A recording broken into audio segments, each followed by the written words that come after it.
I think I am. Okay. Okay. Great.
The committee will come to order. Without objection, the chair is authorized to declare recess at any time. I will now recognize myself for an opening statement. Today, we are holding a hearing on H.R.1, the For the People Act. H.R.1, introduced by my distinguished colleague, Congressman John Sarbanes of Maryland, a senior member of our committee. And we thank Congressman Sarbanes for his, not only for his vision, but for his tenacity and for putting his blood, his sweat, his tears into this over several years. He has compiled one of the boldest reform packages to be considered in the history of this body. This sweeping legislation will clean up corruption in government, fight secret money in politics, and make it easier for American citizens across this great country to vote. I believe that we should be doing everything in our power to make it easier for eligible American citizens to exercise their constitutional right to vote, not making it harder. We should be making it more convenient, not less. We should be encouraging more people to cast their votes, not fewer. We should be promoting early voting, absentee voting, voting by mail, and other ways to help citizens cast their ballots, not rolling back these very important programs. Unfortunately, some people disagree, including most Republicans. They think we should make it harder to vote. They think we should make it more difficult by cutting back on early voting, eliminating polling places, and taking other steps to reduce the number of people who do vote. Especially troubling in some cases, they have engaged in illegal efforts to suppress the vote that target minority communities. For example, North Carolina drew legislative lines, and the Fourth District Circuit Court of Appeals found that as to African Americans, and I quote, the lines were drawn with almost surgical precision, that is to suppress the vote. Georgia kept eligible individuals off the rolls and caused widespread problems with wait times and absentee ballots, particularly in areas with significant minority populations. Kansas moved to the outskirts of town, the one and only polling place for 27,000 residents of Dodge City, most of whom were minorities. There's something wrong with that picture. H.R.1 would address many of these problems. The bill would institute procedures to automatically register eligible voters and put in place protections to keep them on the correct voting rolls.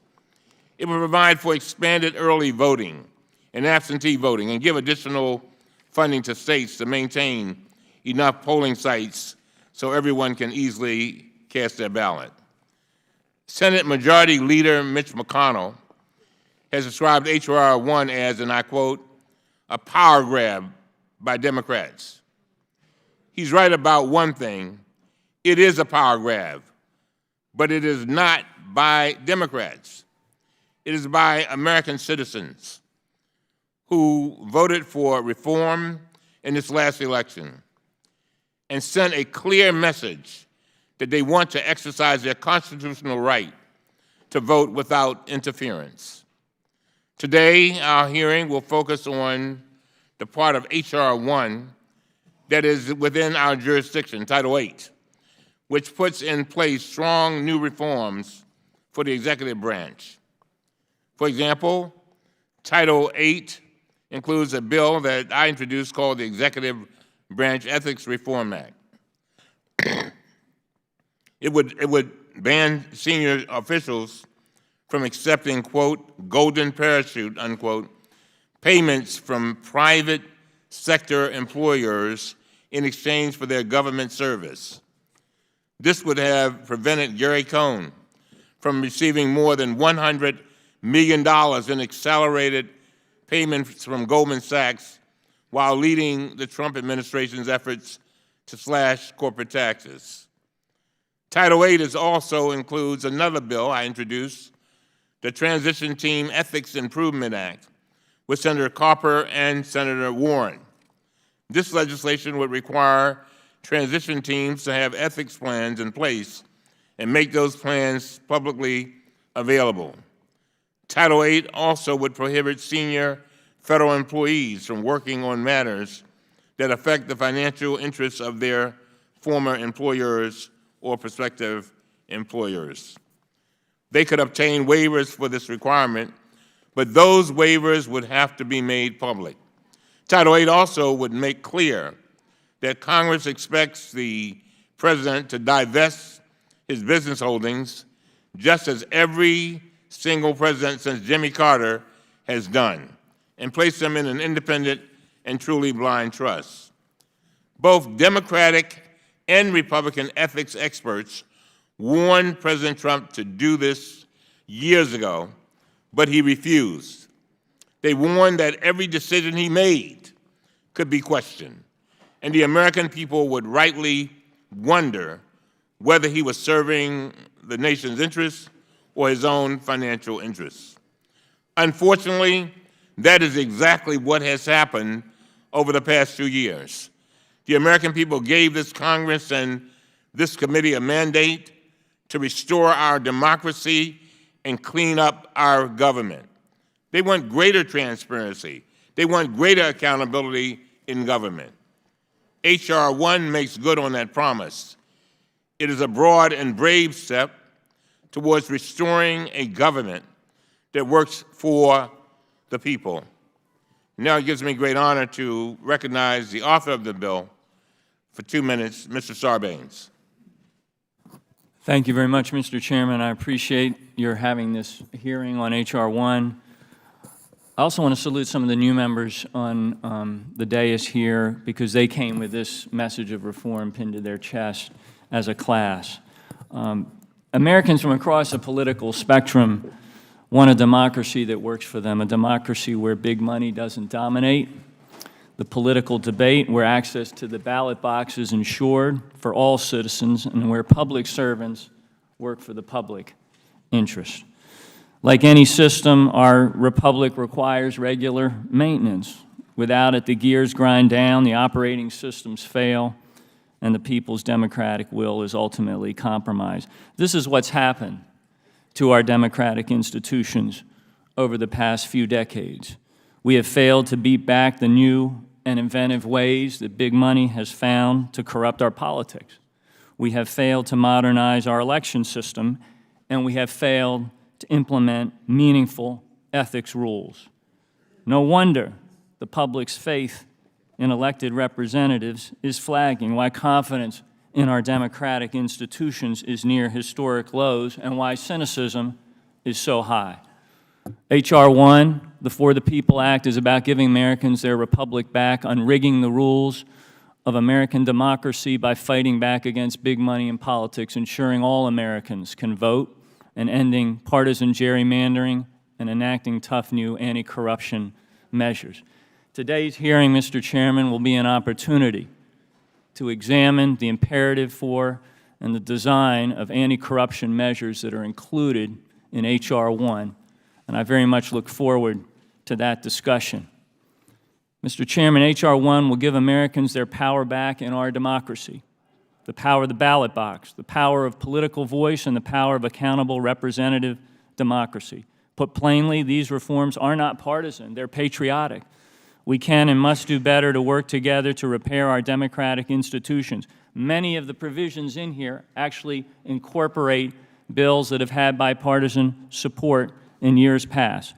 I hope my colleagues on the other side of the dais will join us in the effort to strengthen our democracy. Thank you, Mr. Chairman. I yield back. I yield to the distinguished member, Mr. Lynch. 1 minute.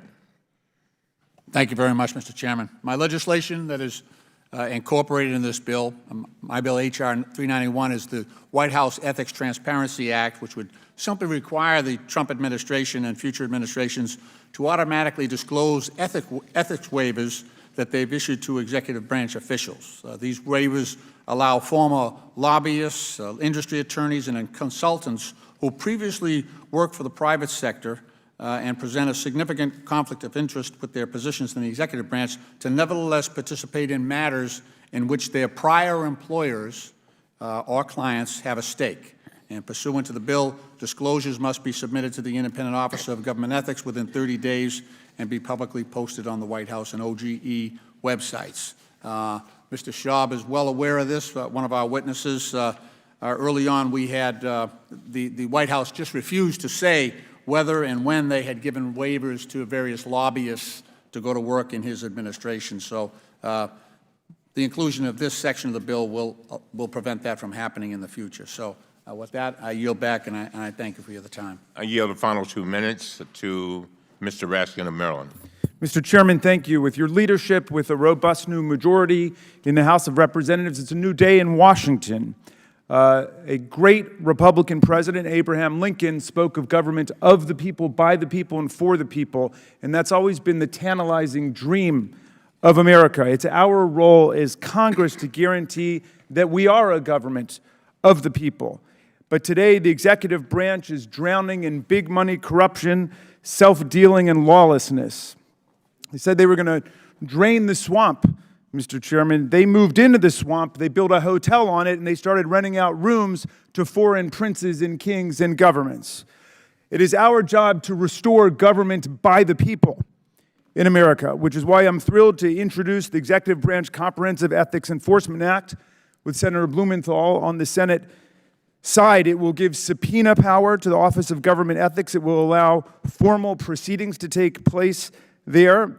It makes clear that it extends to all White House personnel as well as the executive branch agencies. It authorizes the Office of Government Ethics to order corrective actions like divestiture, blind trusts, and recusal, and impose appropriate administrative penalties where members of the executive branch are trampling our laws. It protects the independence of the Office of Government Ethics by providing that the director can be removed only for cause. So it strengthens the independence of the Office of Government Ethics to make sure that we can ferret out the corruption which is now pervasive throughout the executive branch of government in the Trump administration. I yield back to you, Mr. Chairman. Thank you very much. I now yield to the distinguished gentleman from Ohio, the ranking member of our full committee, Mr. Jordan.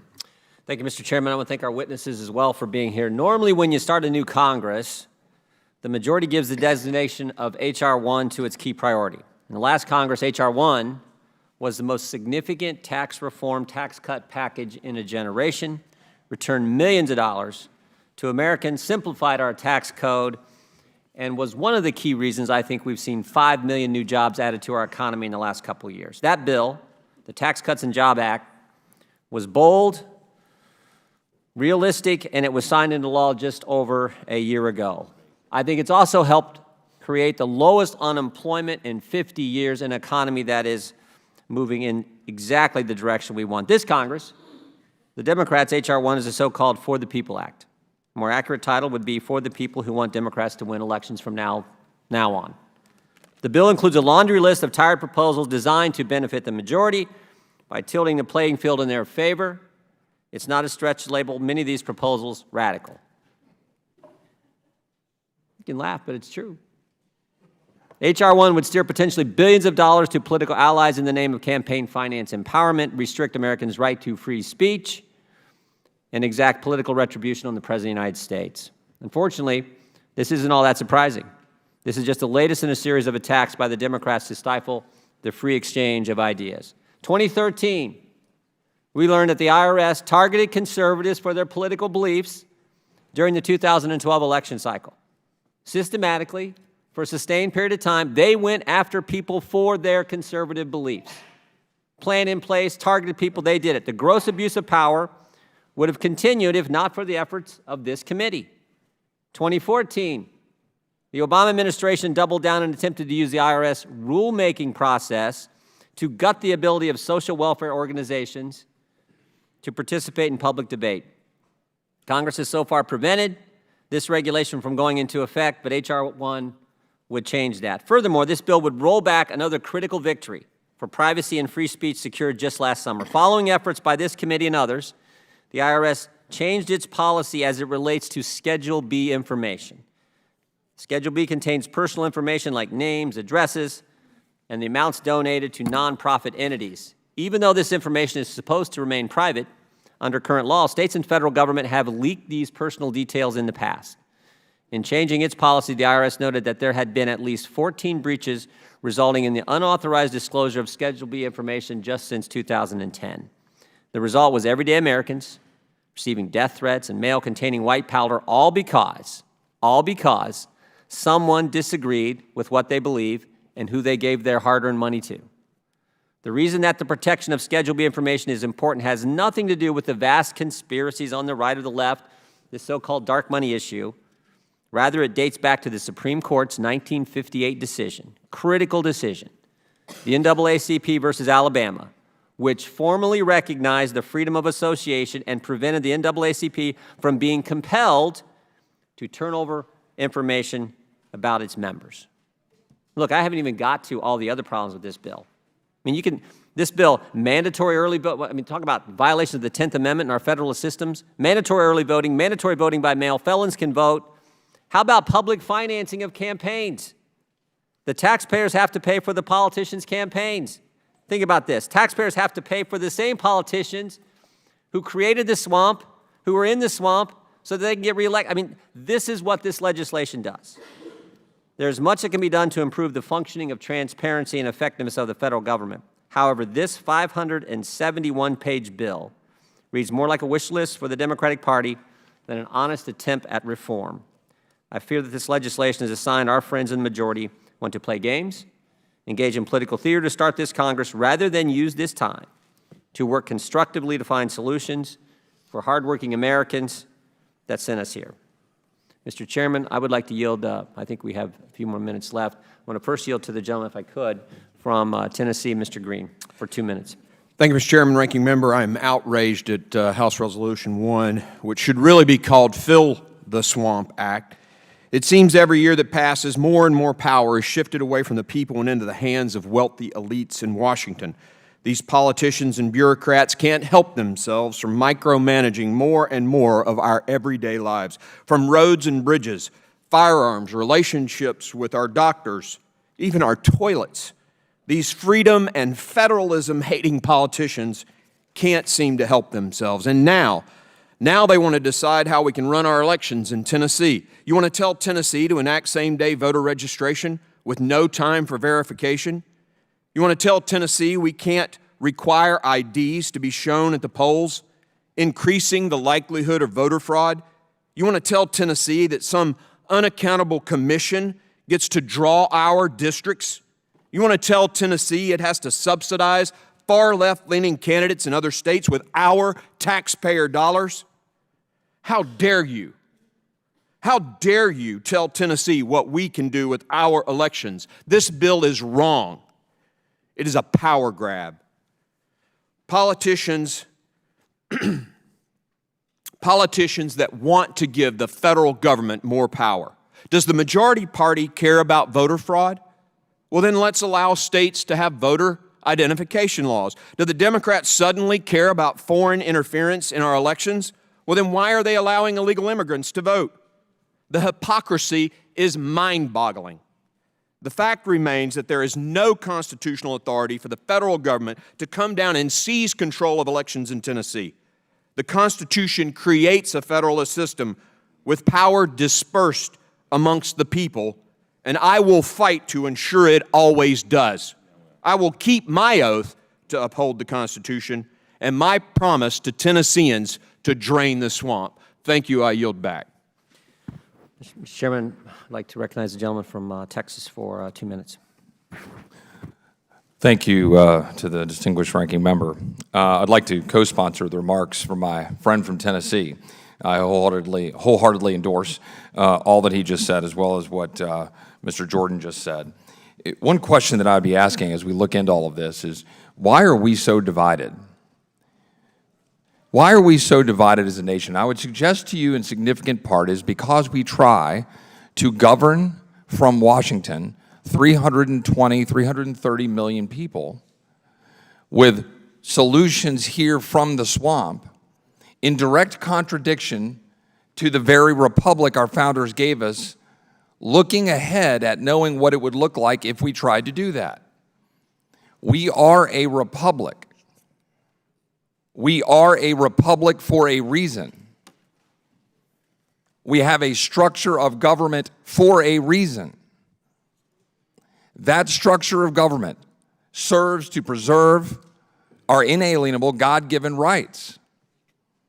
That structure of government has served well to do those things. And that structure of government recognizes the importance of states in the decision-making process across the vast majority of the issues we're supposed to deal with. When we take our eye off the ball of our core constitutional function, we don't do those functions well. We end up with $1 trillion deficit this year, piling on top of $22 trillion of national debt. And yes, both parties are a part of that problem. We end up immersed in foreign wars that continue, as the president pointed out last night. We end up with spiraling healthcare costs because the president immersed us into healthcare from Washington instead of allowing the people and markets and states to function. And now we want to extend into every aspect of every issue of voting, issues that are supposed to be left to the states, so that the people in the states can decide who they want to send to Washington, whether they're senators or whether they're in the Congress. We would undermine the very structure and the core of this government further if we pursue this path down H.R.1. Thank you. Mr. Chairman, for our remaining 2 minutes, I'd like to recognize the gentleman from Georgia. I thank the ranking member, and I join with my colleagues in just being extremely alarmed by H.R.1, and it's virtually 600 pages. Almost every page has issues of great concern. Just one small part of that, the chairman mentioned a while ago, the automatic voter registration. It forces states to automatically register people, which may sound good on the surface, but what this will do is open the floodgates for fraudulent voting by illegal individuals in this country. And here's how. Here's what happens. These illegals who come into this country use government services and programs, and under H.R.1, the information collected by these services and programs would automatically be transferred to election officials for registration. And there's only one safeguard in H.R.1, and that is for the illegal alien to publicly declare that they're here illegally and they're not eligible to vote. How can we really expect that to happen?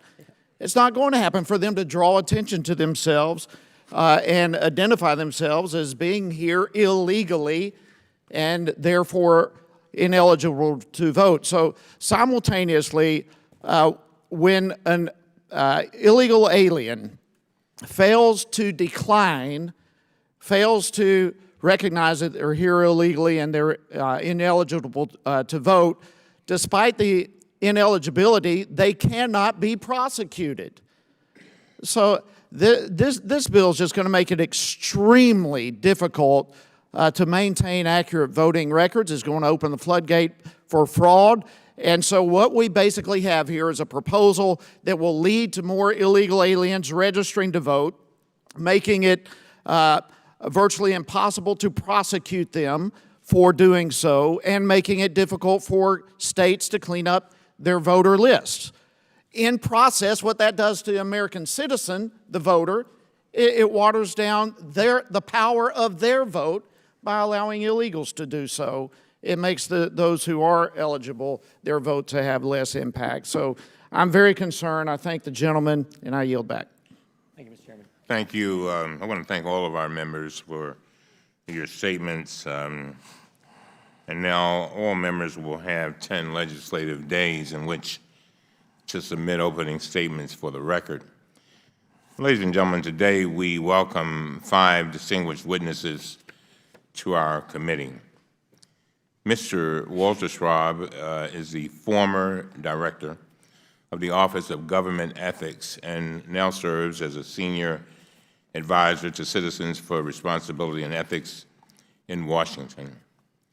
Mrs. Karen Hobart Flynn is the president of Common Cause, a nonpartisan grassroots organization dedicated to upholding the core values of American democracy. Mr. Rudy Merbani is the former director of the Office of Presidential Personnel and now serves as a senior counsel at the Brennan Center for Justice.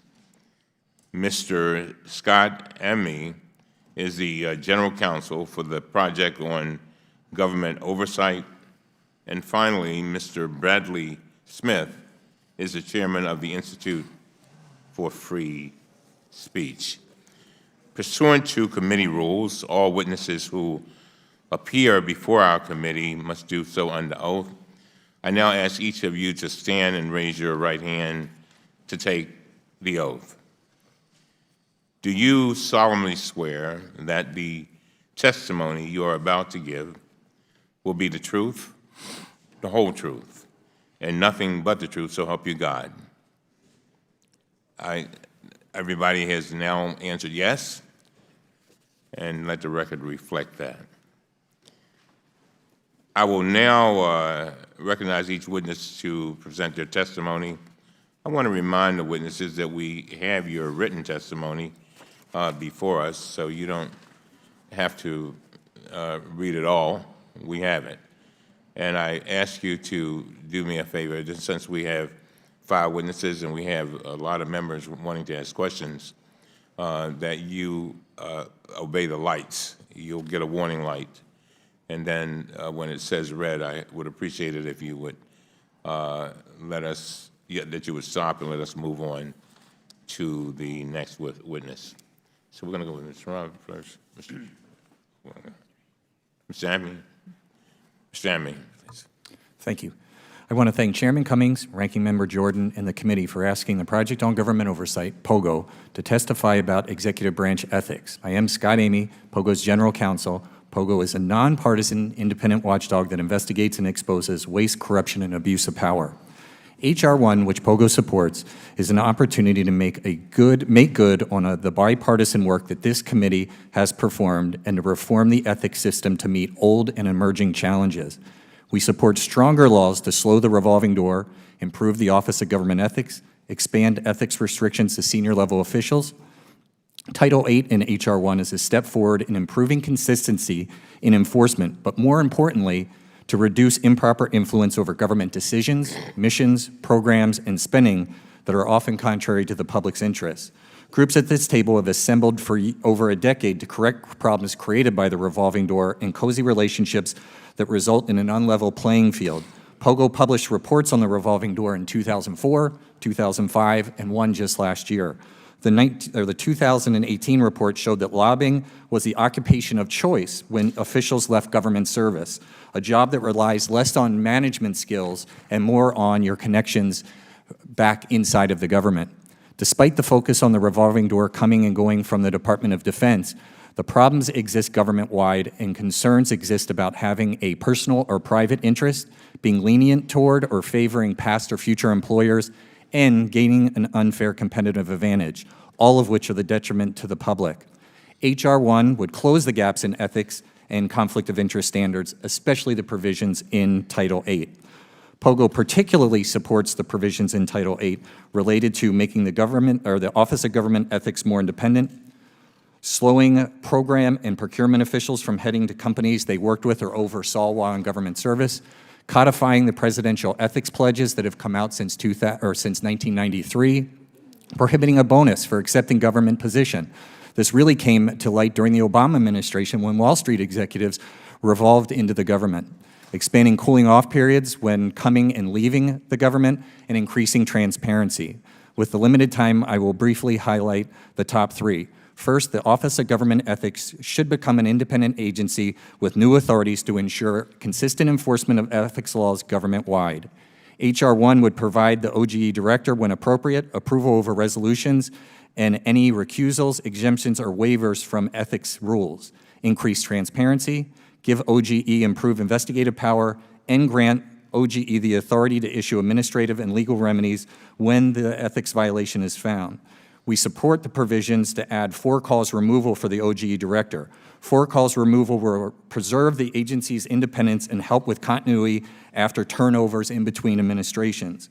We've heard stories of pressure coming from the top on the Office of Government Ethics as well as agency ethics officials, and that must end. Second, amending the Procurement Integrity Act is essential. We need to strike the provision in the law allowing former program and procurement officials to work for companies they contracted with or oversaw, so long as they go to a different part of the company. We can't risk allowing officials to leverage their relationship with the company for future employment, calling into question the decisions that they made while they were in government. Additionally, those officials should not be allowed to access their former colleagues, which can create an unfair competitive advantage. Darlene Druyan, a senior Air Force acquisition official, left the government and took a position with Boeing's missile division. Prior to leaving government service, she played a role in the award of a $20 billion contract to Boeing for refueling tankers, and in her plea agreement, she stated that she agreed to a higher price even though she believed it was not appropriate as a parting gift to Boeing. Her cozy relationship also included helping her daughter keep a job with the Boeing company. The existing laws allowed Darlene Druyan to accept a job with Boeing. Druyan eventually pled guilty to a separate ethics violation and served 9 months in prison.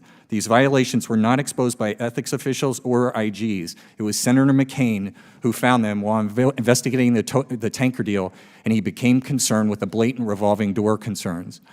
Third, H.R.1 will codify the ethics pledge process that has been ordered by President since 1993. POGO supports making the pledge law, because otherwise ethics orders exist only at the whim of each president. Making the pledge law would add continuity within the ethics community and prevent the pledge from being revoked on the president's last day in office, as was the case with President Clinton. In 1965, President Lyndon B. Johnson issued an executive order stating in part, "Every citizen is entitled to complete confidence in the integrity of his or her government." President Johnson's order is a foundation for our ethics system today. Our support for Title VIII of H.R.1 and the improvements that I have detailed for you today are both realistic and necessary to prevent conflicts of interest. H.R.1 is a step forward in reducing improper influence over our government and the bad deals that harm the public. Thank you for inviting me to testify today. I look forward to answering the questions from the members of the committee and working with the entire committee to further explore how federal ethics and conflict of interest systems can be improved. Thank you. Thank you very much, Ms. Obert. Thank you, Chairman Cummings, Ranking Member Jordan, and members of the committee for holding this critically important hearing.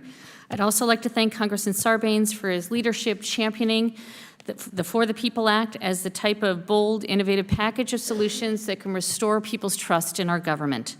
One final note of thanks to House Speaker Pelosi for her commitment to making this the first order of business in the new Congress. My name is Karen Hobart Flynn, and I'm president of Common Cause, a national nonpartisan watchdog organization with 1.2 million supporters. For nearly 50 years, we've been working to strengthen the people's voice in their democracy. I'm here to testify in support of For the People Act.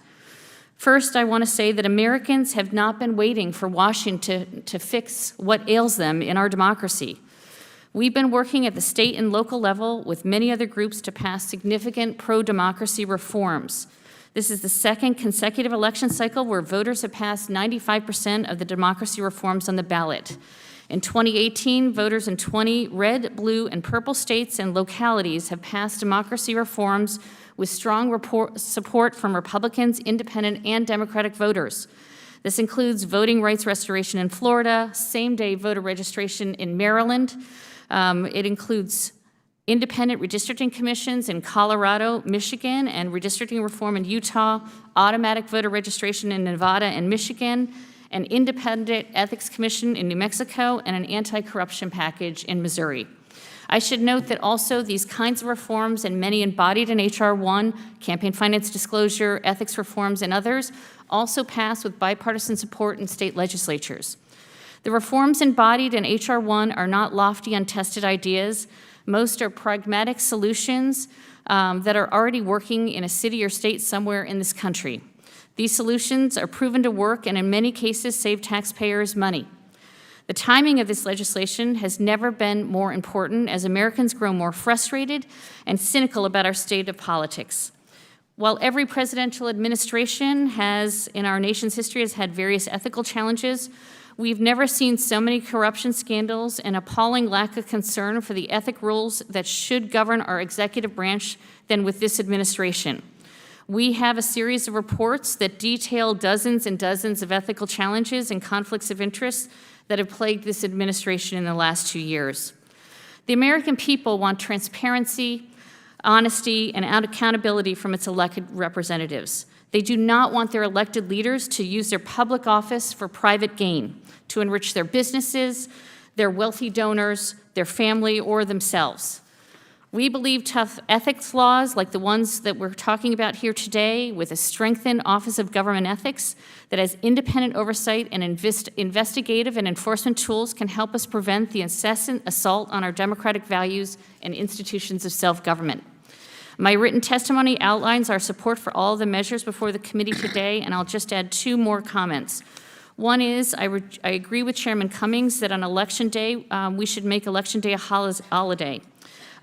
We have found, as we do election protection, nonpartisan election protection across the country, that with aging infrastructure and machines malfunctioning, and a lack of poll workers, that people have long lines up to 4 hours. Many working Americans can't afford to take 4 hours off of their day in order to vote. So making it a holiday would make a huge difference. In addition, we strongly support the Conflicts from Political Fundraising Act because Americans deserve to know whether people nominated to serve in the executive branch have raised money or benefited from special interest money from the industries they are supposed to regulate. There are currently no requirements for presidential appointees to disclose whether they've solicited funds or contributed funds for political purposes to PACs, super PACs, 501c4s, or 501c6 business associations, and it's a significant gap that we think should be closed. We don't work on these issues just to look good. We pass reforms so that the government can be more responsive to the needs of everyday Americans. You will hear some who benefit from the current system use tired arguments that defend the current system, saying it works fine. The American people do not believe that our current system is just fine. You will also hear people talking about the First Amendment to justify billionaires, corporations, and special interests spending millions of dollars in politics while our children, our families, our schools and communities, and our environment all suffer. Polls show that people want bold ethics and transparency reforms, and they want to clean up our system and give people more voice in our democracy. We look forward to working with this committee. We believe that this is a strong package. There are always elements that can be strengthened, and we look forward to the questions ahead. Thank you. Thank you very much, Mr. Barney. I would like to thank Chairman Cummings, Ranking Member Jordan, and the entire committee for the opportunity to testify today in support of House Resolution 1, the For the People Act. The Brennan Center enthusiastically supports H.R.1. It would be historic legislation. It addresses longstanding problems with our system of self-government, long lines, vast sums of money, of dark money, harmful rules and practices that make it harder for many, especially voters of color, to cast their ballot, the ongoing challenges of gerrymandering, inadequate election administration, and at-risk technology. It addresses these issues with groundbreaking reforms that are proven to work: automatic voter registration, small donor matching, the Voting Rights Act, redistricting commissions, early voting, election security, and more. It is thus fitting that this bill is the very first introduced in this Congress. Today, I will focus on Title VIII of the Act, ethics reform for the President, Vice President, and federal officers and employees. The reforms respond to the erosion of ethical guardrails in government that we have seen over a number of years. They are a strong first step to restoring public faith in accountable and ethical government. We have long assumed that all presidential administrations would follow long-standing ethics practices and ideals that aren't required by law.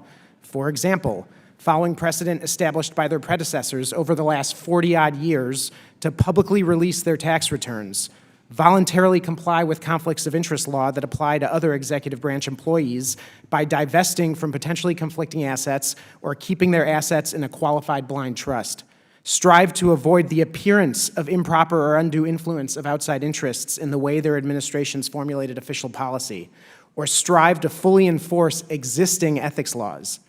Unfortunately, these common sense practices that presidents from both parties followed for decades can no longer be taken for granted. This means that new laws are needed to compel a commitment to ethics and ensure accountability. As I detail in my written testimony, when presidents and agency heads do not lead on ethics issues, they can result in serious ethical lapses. The improper use of government positions, running afoul of other laws like appropriations laws, and violations of revolving door prohibitions. This results in an incredible waste of taxpayer resources, and it seriously harms public trust and faith in government. From my experience in government, presidential leadership on ethics issues filters down throughout an administration. When I ran the Presidential Personnel Office, we followed certain practices not just because of my office's commitment, but because President Obama demanded that we have an ethical personnel process. That meant we worked collaboratively with the Office of Government Ethics and strengthened post-employment lobbying restrictions, even if that wasn't technically required by law. Some have said that more robust ethics rules would deter talented individuals from serving in government. But many of the reforms in H.R.1 have long been voluntarily followed by administrations. And some administrations, like the one that I served in, went further and supplemented those rules. What was the result?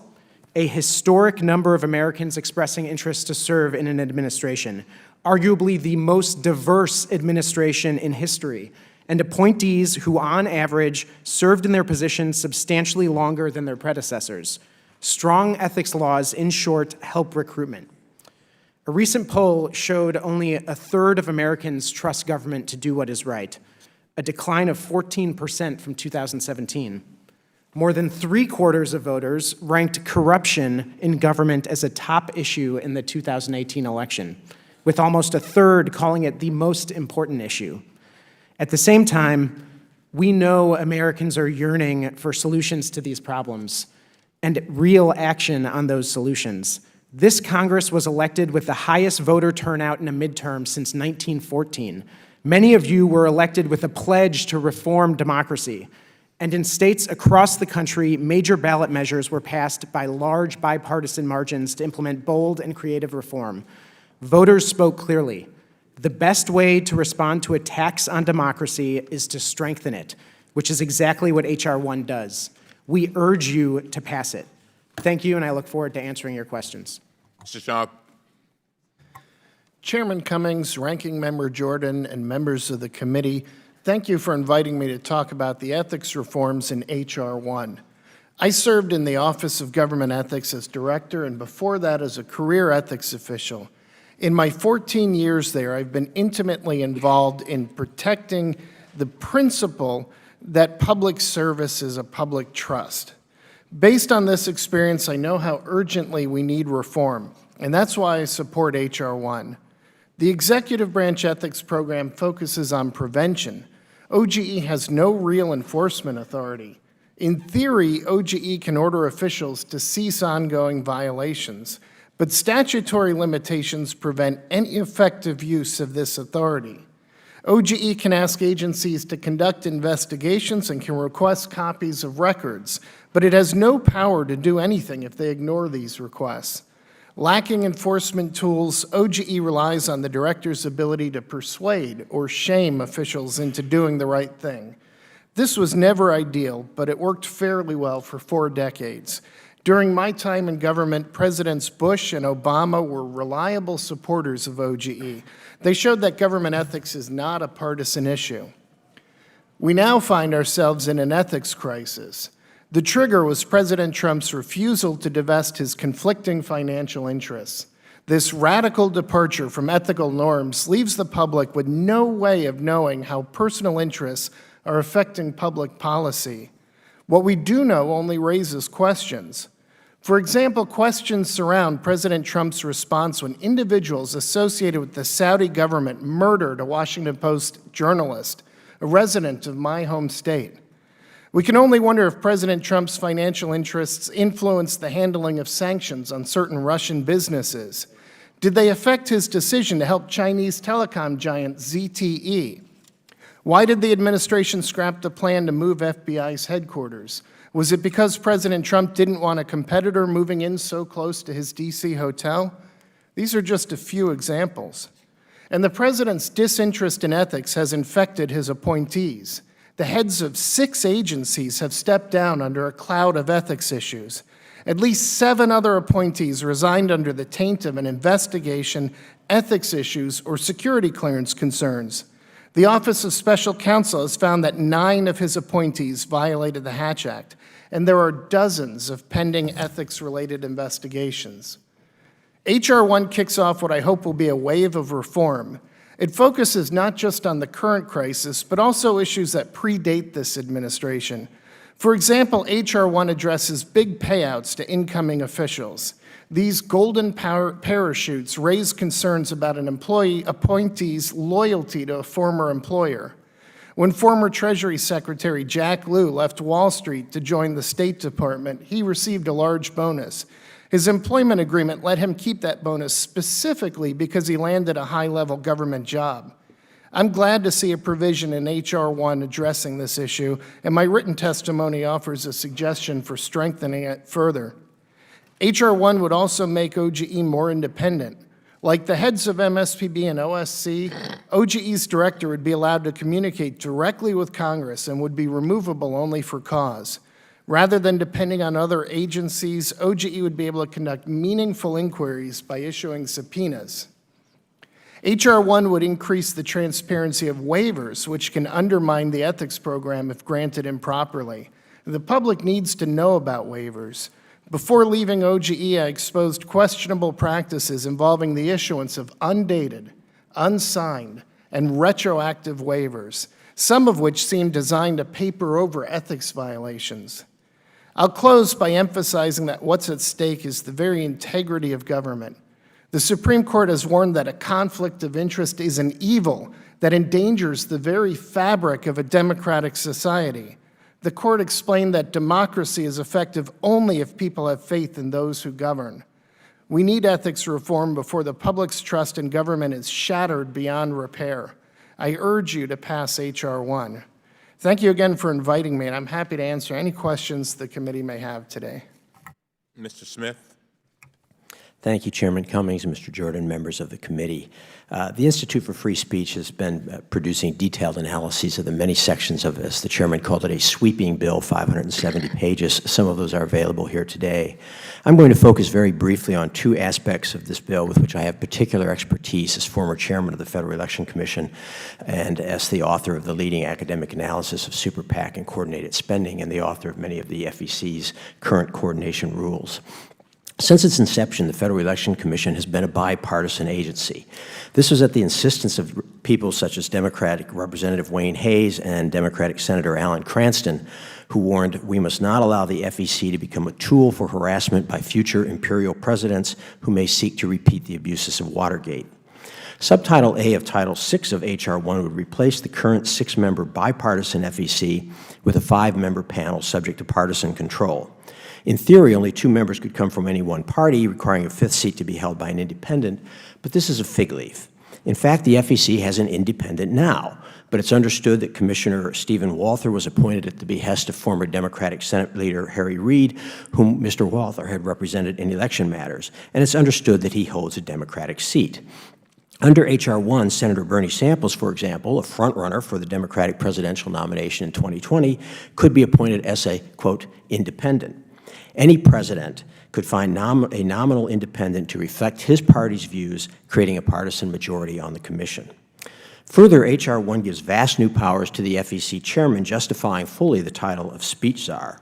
The chair would have the sole power to determine the agency budget, to subpoena witnesses, to compel testimony and reports, and to appoint the staff director, who oversees, among other things, the FEC's audit division. This is a prescription for partisan control and abuse. I assume the majority knows that, and that is why this provision of the bill, unlike the others, does not take effect until 2021.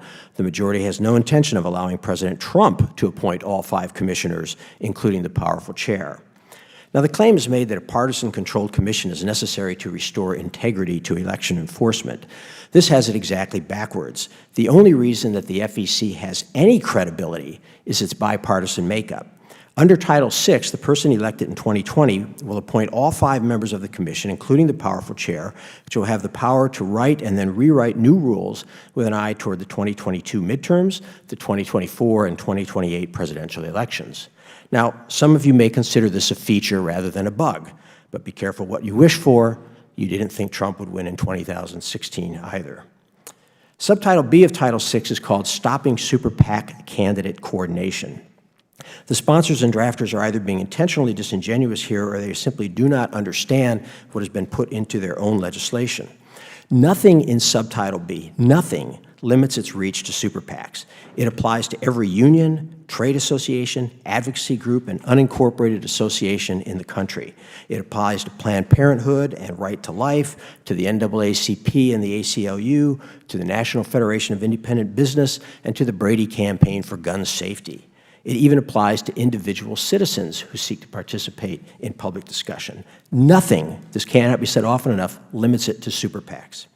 Through the interplay of its definitions of coordination and coordinated spenders, the law's traditional treatment of coordinated spending as a contribution to a candidate, and current contribution limits in the law, Subtitle B will actually have the effect of banning, not limiting, but actually banning a great deal of speech that was legal even before the Supreme Court's decisions in Citizens United versus FEC and Buckley v. Vallejo.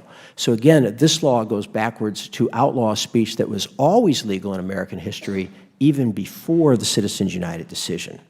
As the full text of my prepared remarks explains in greater details these problems of Title VI, but in a nutshell, Title VI should be called the new Alien and Sedition Act. With just a few seconds remaining, let me add only on Title VIII, this seems to be one of the least harmful provisions of the bill, but that's not to say that it is not, like so many other provisions, a bit of overkill. It's interesting to me that it does not include as covered individuals people who have previously lobbied for cities and counties and local government units. And it would normally be the case that those groups lobby extensively in Congress and perhaps should be also checked for a conflict of interest. I also question the assumption of the bill, which seems to be that anybody with a past experience in the private sector is somehow dangerous and should have a legal conflict of interest defined by law before they even take office. I think that's overkill and inappropriate. Thank you very much for your time. I'm free to answer any questions. Thank you very much to all of our witnesses, and thank you for staying within the time limit. I will now yield 5 minutes to the distinguished lady from Michigan, Ms. Tlaib. Thank you so much, Chairman, and thank you so much to Chairman Sarbanes for this incredible leadership on this issue. I think for the people, H.R.1 is important in trying to restore public trust into this institution. And I know I'm a freshman, I'm new. I think a lot of people know that I really truly believe in the rule of law and believe in trying to restore to the core center of getting people to understand this body here works for them. And so as a new member, you know, I see now why a lot of my residents are really taken aback by this process and not feeling like it belongs to them. And through the chair, we all know this is a very critical issue. I think both Republicans and Democrats alike see this as a critical issue in taking corruption out of government.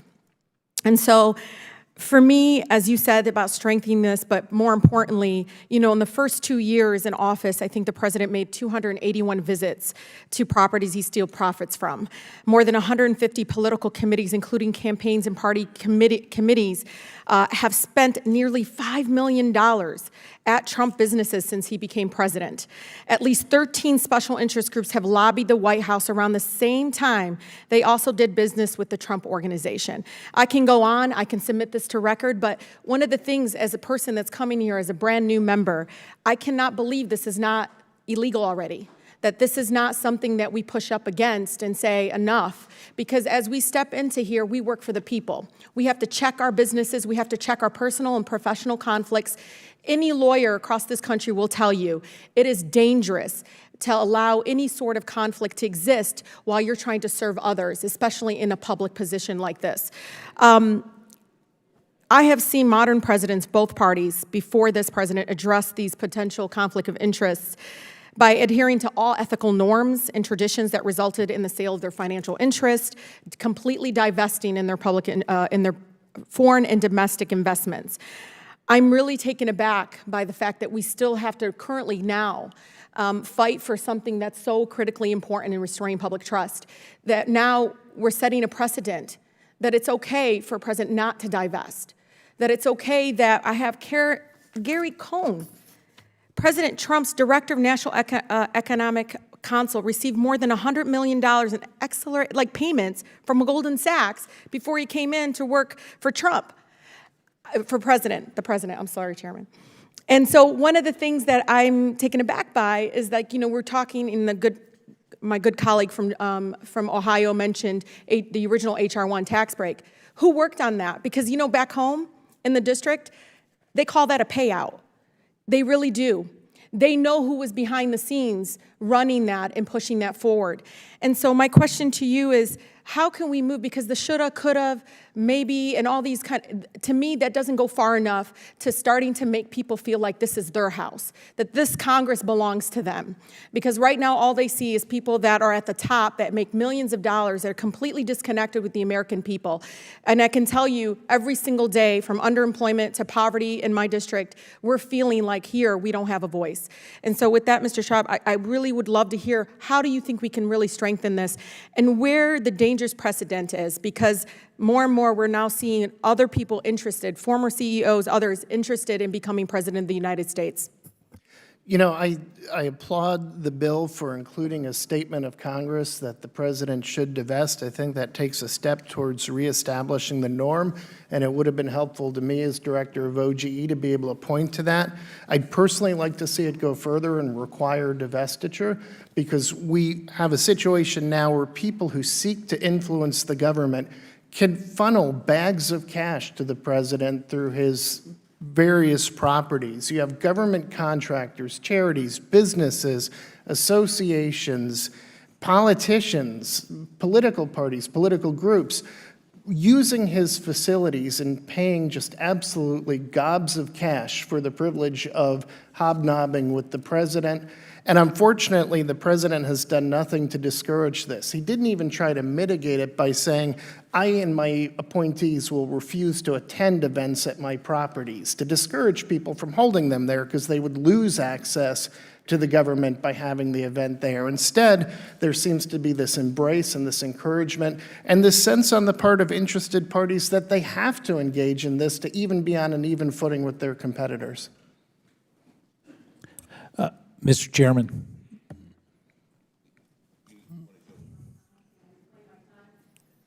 The gentlelady has had 5 seconds, but go ahead. Oh, I just want to, the constituent you spoke about, do you know in 2017, for example, Saudi lobbyists spent $270,000 to reserve rooms at Trump-owned hotels? And that, to me, makes you pause about your constituent being killed by that government. I do know that, yes. Thank you. Mr. Chairman, I would just point out to the chairman, the witness may want to clarify his remarks when he's saying gobs of cash.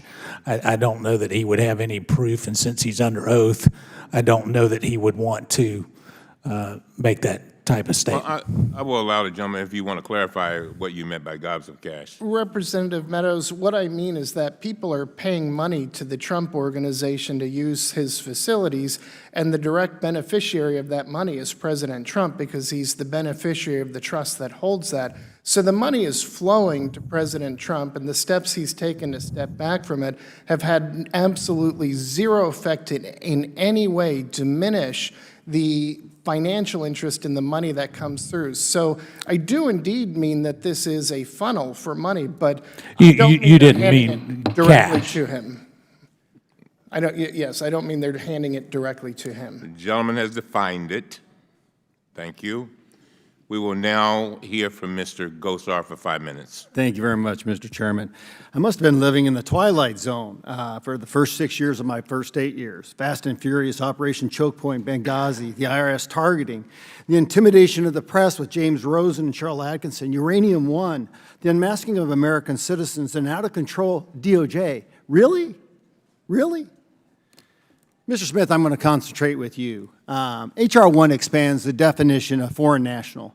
Do you think, however, that it would make sense to strengthen the disclosure requirements in order to prevent foreign nationals from potentially funneling hundreds of millions of dollars to the U.S. campaigns?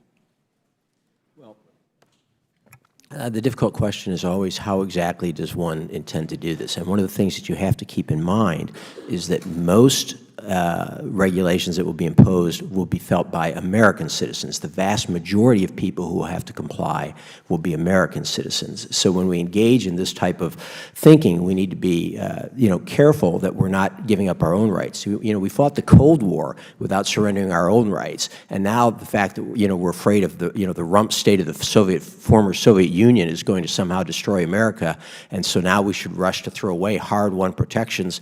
I think Mr. Jordan talked about them in the cases like NAACP versus Alabama, Talley versus California.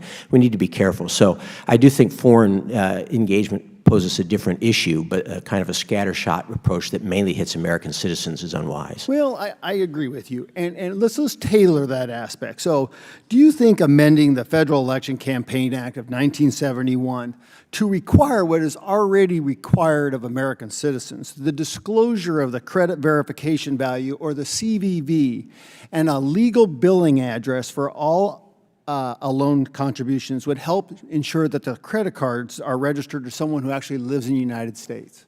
Well, one thing you could do, for example, most campaigns for years did this voluntarily, and this became something of an issue because the Obama campaigns did not, was to put checks in place on credit cards, in particular prepaid credit cards.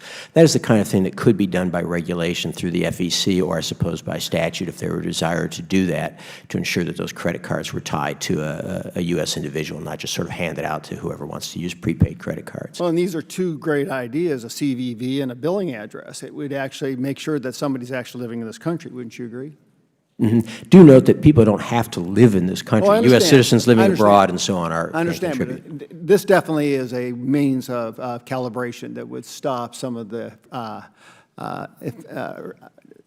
illegal contributions. It would probably be a safeguard, again, one that most campaigns have followed, and one that could be enacted, I think, by either regulation or statute. Now, the last administration, we saw multiple examples of average American citizens being targeted for their political beliefs, most notably the IRS and FBI targeting political opponents. With that in mind, H.R. 1 would create a partisan FEC, you've addressed that could use the power of the federal government to quell speech that disagrees with it. What effects do you think this will have on free speech and discourse? Well, I called it the New Alien and Sedition Act, so I think that's a pretty strong statement to put in very general terms.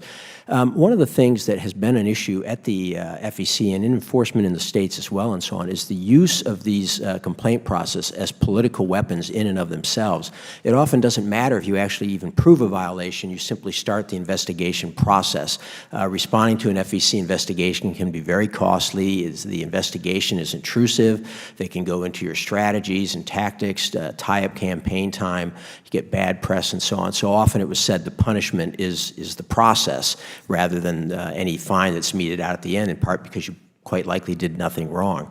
So very definitely there can be a chilling effect here, and that chilling effect is most pronounced on small grassroots campaigns which don't have the lobbyists and the lawyers and so on who know these complex regulations and can deal with them easily. So, two quick questions. Can you explain what ethics reform, FEC restructuring, and a new federal holiday all have in common? I suppose they all deal in some way with the federal government, but this is certainly a grab bag of bills, and I would actually suggest that one of the best things the majority could do would be to divide this bill into its component parts so that they can be focused on one at a time. Many of them are only in the most vague sense related. One last question. Why do you think my good friend from Maryland chose to combine such different topics into one bill? You started in on it, so. I think that would probably be a question better directed to your good friend from Maryland. I'm not going to try to read his mind. I thank the gentleman. I yield back. Yield to the distinguished lady from New York, Ms. Maloney, 5 minutes. Thank you, and I thank you and Mr. Sarbanes for your selfless, devoted work on Intro 1 over many years. Mr. May, I'd like to ask you about presidential contracts, the ability of the president and vice president now, under the law, to compete against members of Congress, to compete for properties that other federal employees and members of Congress are barred by law from entering into contracts or leases. And I want to speak to the Presidential Conflicts of Interest Act, which is part of Intro 1, which would put a restriction on the president and the vice president in entering into any contracts, which happens to be the standards for members of Congress and federal employees. Would you agree with the intent of Intro 1's specific proposal on presidential conflicts of interest? Yes, Congresswoman. Obviously, you're talking about the General Services Agency's lease with President Trump and the Trump Hotel here in Washington, D.C. Yes, yes. There is a provision in that lease that is up for debate. Obviously, the GSA and their legal counsel have had different feelings than a lot of people on this side of the table have had about the interpretation of that lease provision.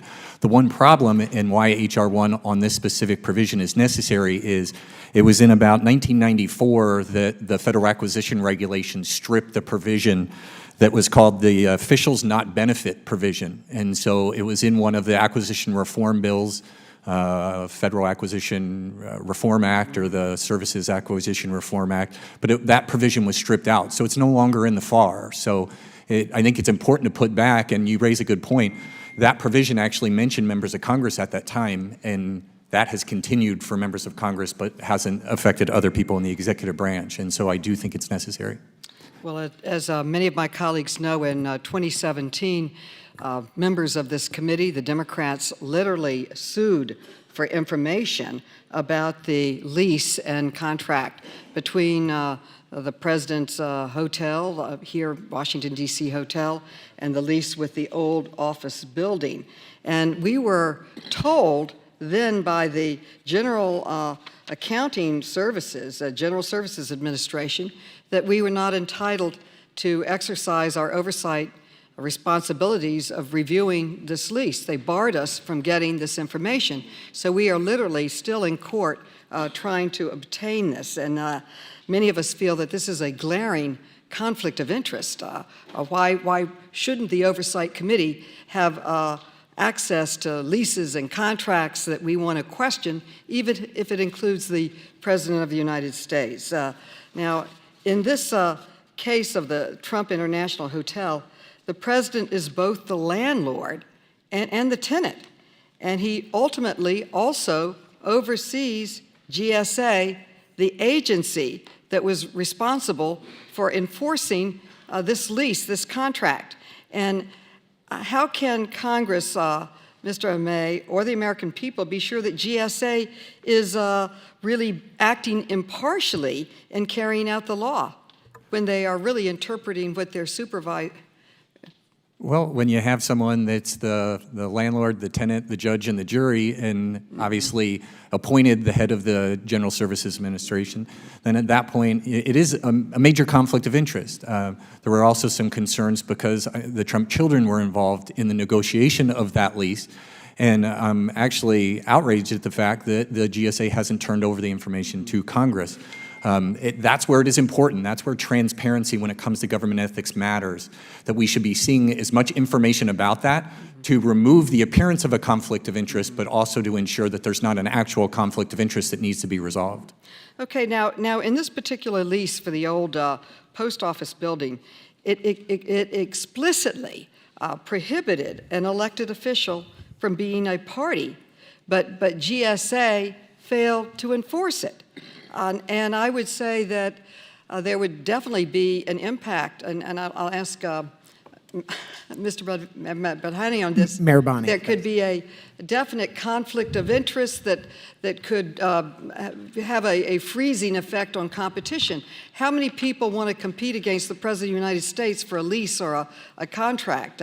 Wouldn't you agree that that would be a chilling effect on any competition? What would be the effect of this going forward? I would agree with that, Congresswoman. And as you know, the Inspector General of the General Services Administration recently released a report that was critical of GSA's analysis of the validity of this lease for improperly omitting constitutional issues from their analysis.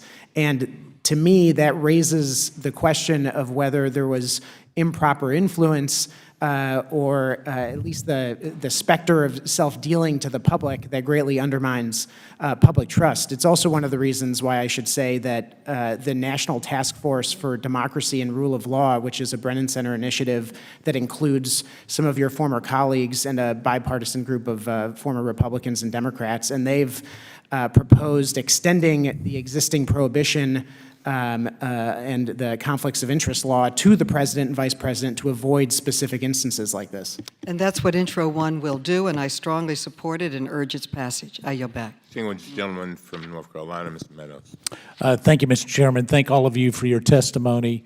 Mr. Marbani, I guess you're in favor of matching dollars, using taxpayer dollars to match small donations as is outlined in H.R. 1. Is that correct?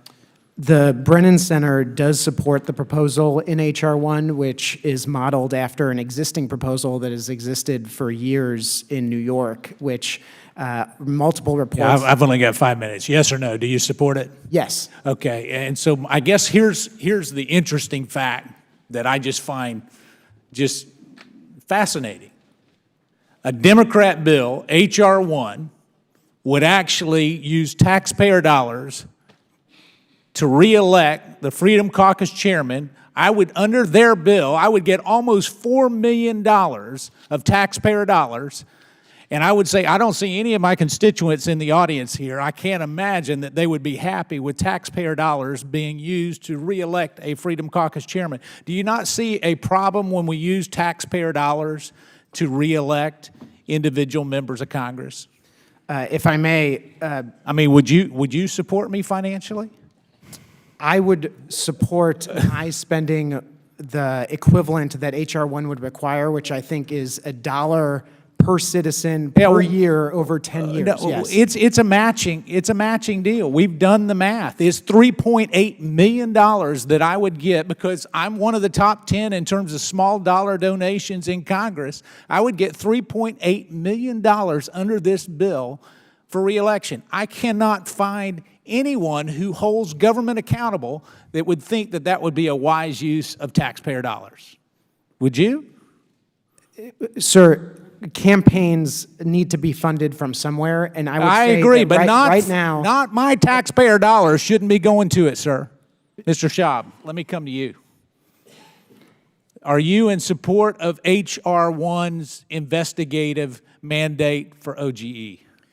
You know, you were in the job. I have said publicly that I'd prefer to see an inspector general that has global authority over every agency that doesn't have an inspector general, and have supplemental ethics authority upon referral to OGE. That's a proposal I've presented to former Chairman Gowdy and current Chairman Cummings. I do support the current bill because I don't think it transforms... But it has investigative authority. I've gone through it, Mr. Chapman. No, I do. And let me tell you why I'm concerned. Because you came before my committee. Yes. And you gave sworn testimony. Yes, I did. Which is exactly opposite of H.R. 1. And yet here you are today espousing its merits, and I can't find why all of a sudden you would have this newfound interest to have investigative authority if it were not directed at the current President of the United States. Yeah, I have two statements about that. One is, I don't think it creates the kind of investigative authority that an inspector general does. So I don't think all investigative authority is created equally. I agree with that, but it goes well beyond your testimony. But it does create some, and my views on that have changed. But this proposal with this president? This proposal would not apply only to this president. It would apply to the next president. Listen, it's not my first rodeo. It's not yours either. But what I'm saying is I find it extremely hypocritical that you would come here today having sworn under oath that this was not the way to go when there was a different president in the White House, and then here today and followed it up with a letter. I mean, we've got numerous quotes from you over and over and over again, which would undermine H.R. 1, and yet here you are today supporting that. How do you have this evolution in such a short period of time, Mr. Child? Well, first of all, I was telling the truth then, and I'm telling the truth now, so let's be clear about that. I did disagree with the idea of investigative authority back then. I've now sat for 2 years and watched. So you were just wrong back then? No, I wasn't. Because I was suggesting No. that you should have the investigative You authority, were. and you said, quote, let me quote you, hold No, on. I recall you suggested. Let me quote you here. I said, so you do not want the authority to be able to investigate it? No, I don't think so. I said, you don't want it. And quote, well, I don't think we should have it. What I might want one way or another is not relevant, as it would not be the right thing. Close quote. All of a sudden today, you're having an epiphany and it's changing, Mr. Schaub? No, it's not all of a sudden at all. It's after watching for 2 years, somebody proved to me that the executive branch ethics program was much weaker and much more fragile than I ever thought it was. Frankly, I was naive. I never imagined a president could come in and refuse to eliminate his conflicts of interest, have appointees who are completely disinterested in government ethics, and have, with all respect, a Congress refuse to exercise oversight over them in that respect. And so in the absence of any other avenue, I do now believe that the Office of Government Ethics is going to have to fill the gap. But Mr. Schaub, that was precisely the point I made in 2015, and you disagreed with me then. I yield back. Thank you very much. I'll just say you were right. Thank you very much. We can agree on that. Thank you very much. We'll now hear from Ms. Norton of the District of Columbia. Thank you very much, Mr. Chairman. And unrelated to my question, I do want to thank Mr. Sarbanes for the findings in H.R.1 regarding the D.C. Statehood Act, because these findings simply speak for themselves. People I represent pay the highest taxes per capita in the United States. I do vote in the Committee of the Whole, but have no final vote on the House floor. I'm grateful to have a vote in this committee. And I thank you, Chairman Cummings, for agreeing to hold a hearing on this bill. Look, I want to speak about the parts of H.R.1 which simply go to transparency. I think my first question to Ms. Hobart Flynn, but I'd also like to hear Mr. Smith's view of this question. Secretary of Education Betsy DeVos and her family have donated millions of dollars to organizations who lobby for education policy.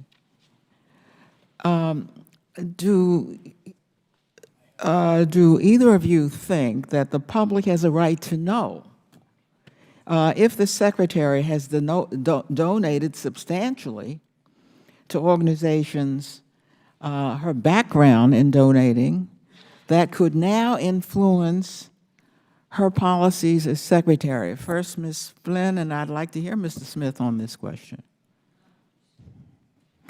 Thank you.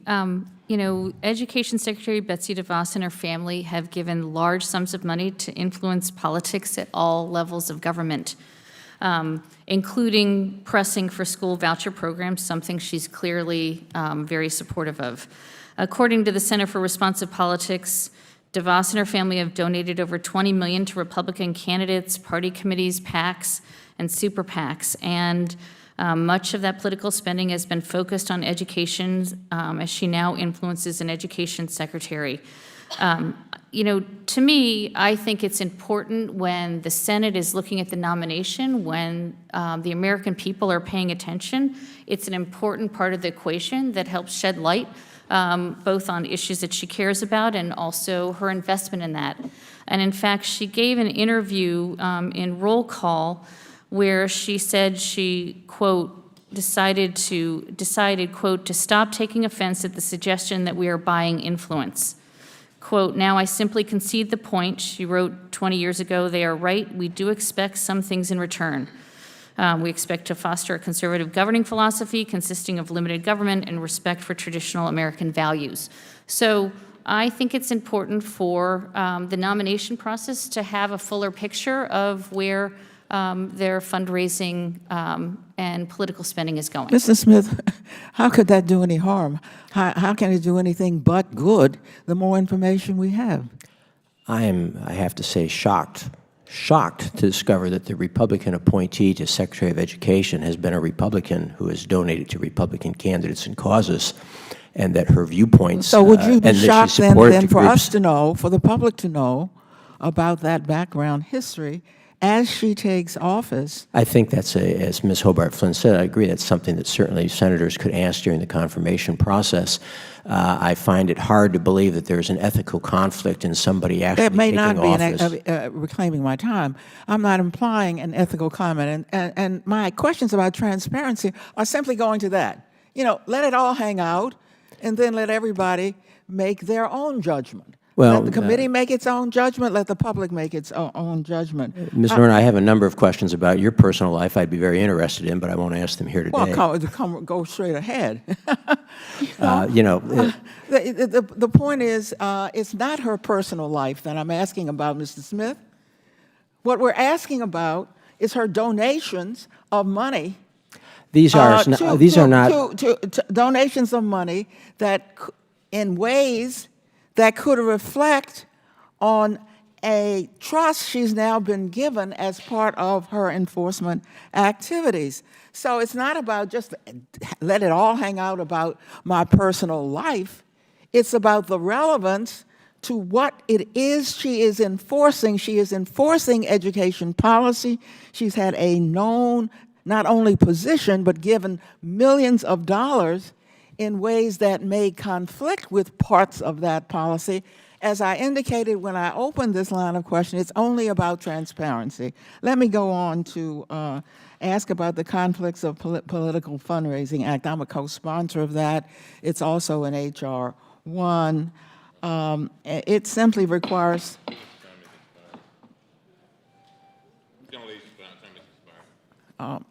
Thank you very much, Mr. Chairman. Thank you very much. Mr. Amash. Thank you, Mr. Chairman. I yield to the ranking member, Mr. Jordan. Thank the gentleman for yielding. Professor Smith, does H.R. 1 require states to offer early voting?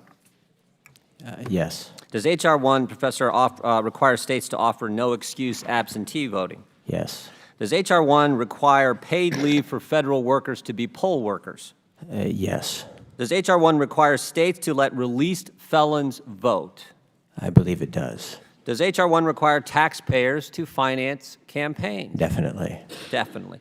Does H.R. 1 require taxpayers, as Mr. Meadows was alluding to just a few minutes ago, does H.R. 1 require taxpayers to pay for the campaigns of candidates they oppose? Yes. For example, under the system, if I were to contribute $10 to the reelection campaign of the president, the folks on this side of the aisle would collectively, with others, contribute $6 or something like that. Yep. Does H.R. 1 require states to have same-day registration for voters? I believe it does. Does H.R. 1 require automatic voter registration? I believe that's correct. Does H.R. 1 encourage states to pre-register 16-year-olds? That I don't know off the top of my head. I'll fill that one. It does. I'll take your word for it. I appreciate that. Professor, does H.R. 1 require Election Day to be a federal holiday if you work for the federal government? Yes, it does. And does H.R. 1 require the outing of donors? Direct violation of freedom of association. You give to a campaign, you permits that through the disclosure, you're going to be outed to the public. A great many provisions require a tremendous amount of outing of a great many donors. Does H.R. 1 make the bipartisan FEC a partisan organization? I believe that it effectively does. Yeah, and the example, I like the example you used. We'll take the United States Senate. Let's say Mitch McConnell and Ted Cruz are the Republicans. Let's say Cory Booker and Kamala Harris are the Democrats, and then the independent is Bernie Sanders. And that's supposed to be balanced, right? That would work, yes. And that would work. And that's exactly what the majority intends for it to be in 2021. Something like that. Maybe not those people, but I think people understand what we're getting at here. Does H.R. 1 limit free speech? I believe that it does in significant ways, as I pointed out in my testimony, in ways that it was not limited even before some of the Supreme Court decisions that H.R. 1 purports to want to overturn. So let me take a whack at a little summary here, Professor. H.R. 1 requires taxpayers to pay for a holiday on Election Day for government workers. H.R. 1 requires taxpayers to pay for 6 days of paid leave for government workers who want to be poll workers. H.R. 1 requires taxpayers to pay for politicians' campaigns, and if those same taxpayers give to some organization, some C4, they can be outed under H.R. 1 so that the left can, or anyone, could harass them or their family. Yes. Such a deal for the taxpayer, right? I'll leave that judgment to you folks who get to vote on it. I mean, this is exactly where H.R. 1 sends us. And that's why we're opposed to it. That's why we're going to keep fighting it. That's why we're saying the things we're saying.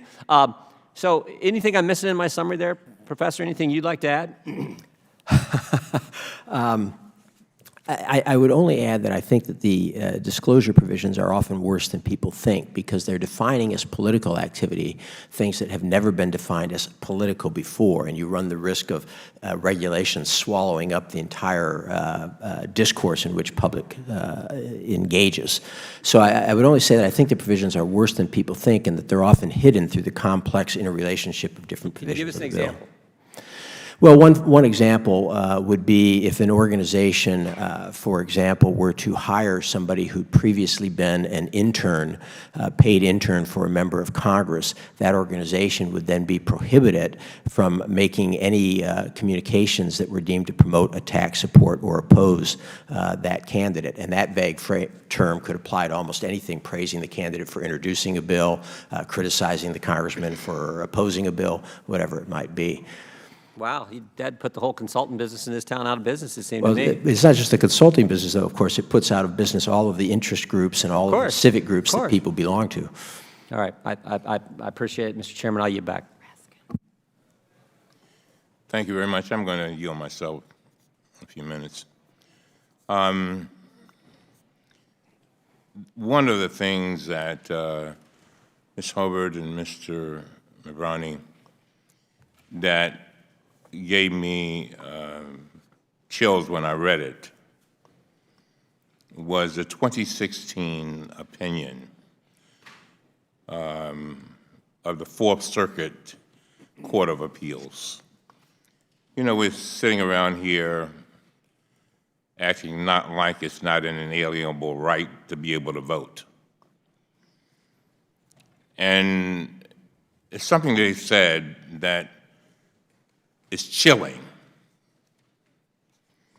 And we can argue back and forth all we want. And they talked about the legislature down there in North Carolina. And this is a quote from the Fourth Circuit. These are federal judges. They said, before enacting that law, the legislature requested data on the use by race of a number of voting practices. Upon receipt of the race data, the General Assembly enacted legislation that restricted, come on, you talk about inalienable rights, that restricted voting and registration in 5 different ways, all of which disproportionately affected African Americans. They went on to say, this is the Fourth Circuit. I didn't say this. The federal court said it. Said in response to claims that intentional racial discrimination animated its action, the state offered only meager justifications. Although the new provisions target, this is what the court said, although the new provisions target African Americans with almost surgical precision, they constitute inapt remedies for the problems assertedly justifying them, and in fact impose cures for problems that did not even exist. They went on to say, thus, the asserted justifications cannot and do not conceal the state's true motivation, end of quote. The reason why that quote means so much to me is that 1 year ago today, on my mother's dying bed at 92 years old, former sharecropper, her last words were do not let them take our votes away from us. They had fought, she had fought and seen people harmed, beaten, trying to vote. Talk about inalienable rights. Voting is crucial, and I don't give a damn how you look at it. There are efforts to stop people from voting. That's not right.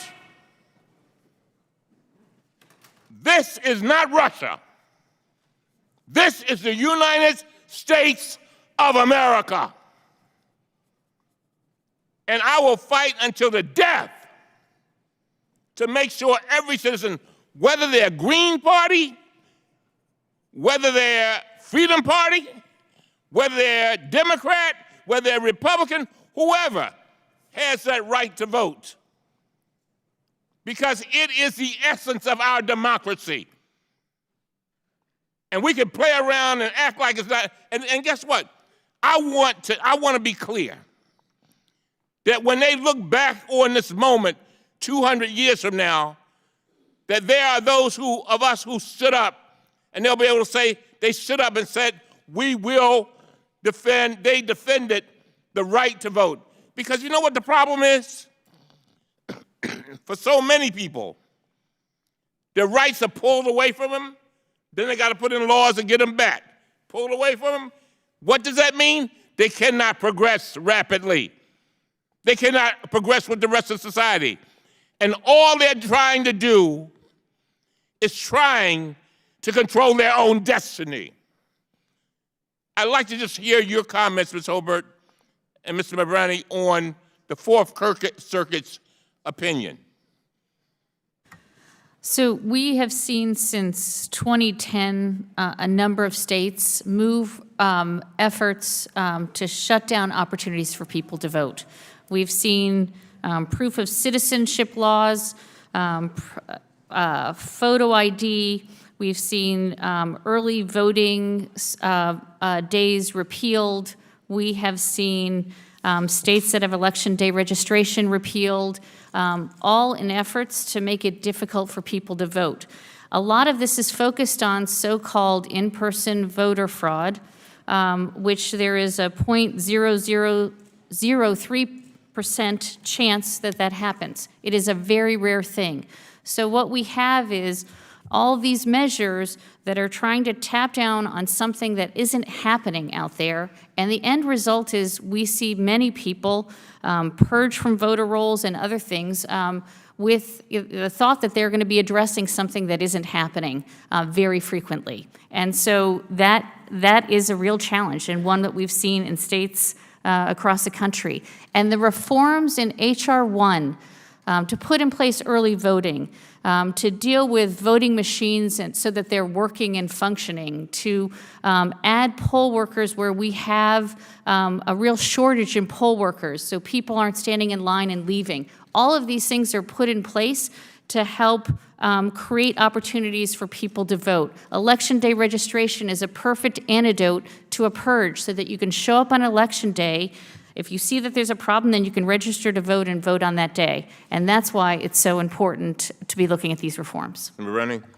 The one thing I want to add to that is that these reforms not just make it easier for people to vote and are proven to increase turnout and participation, they actually increase the accuracy of the rolls.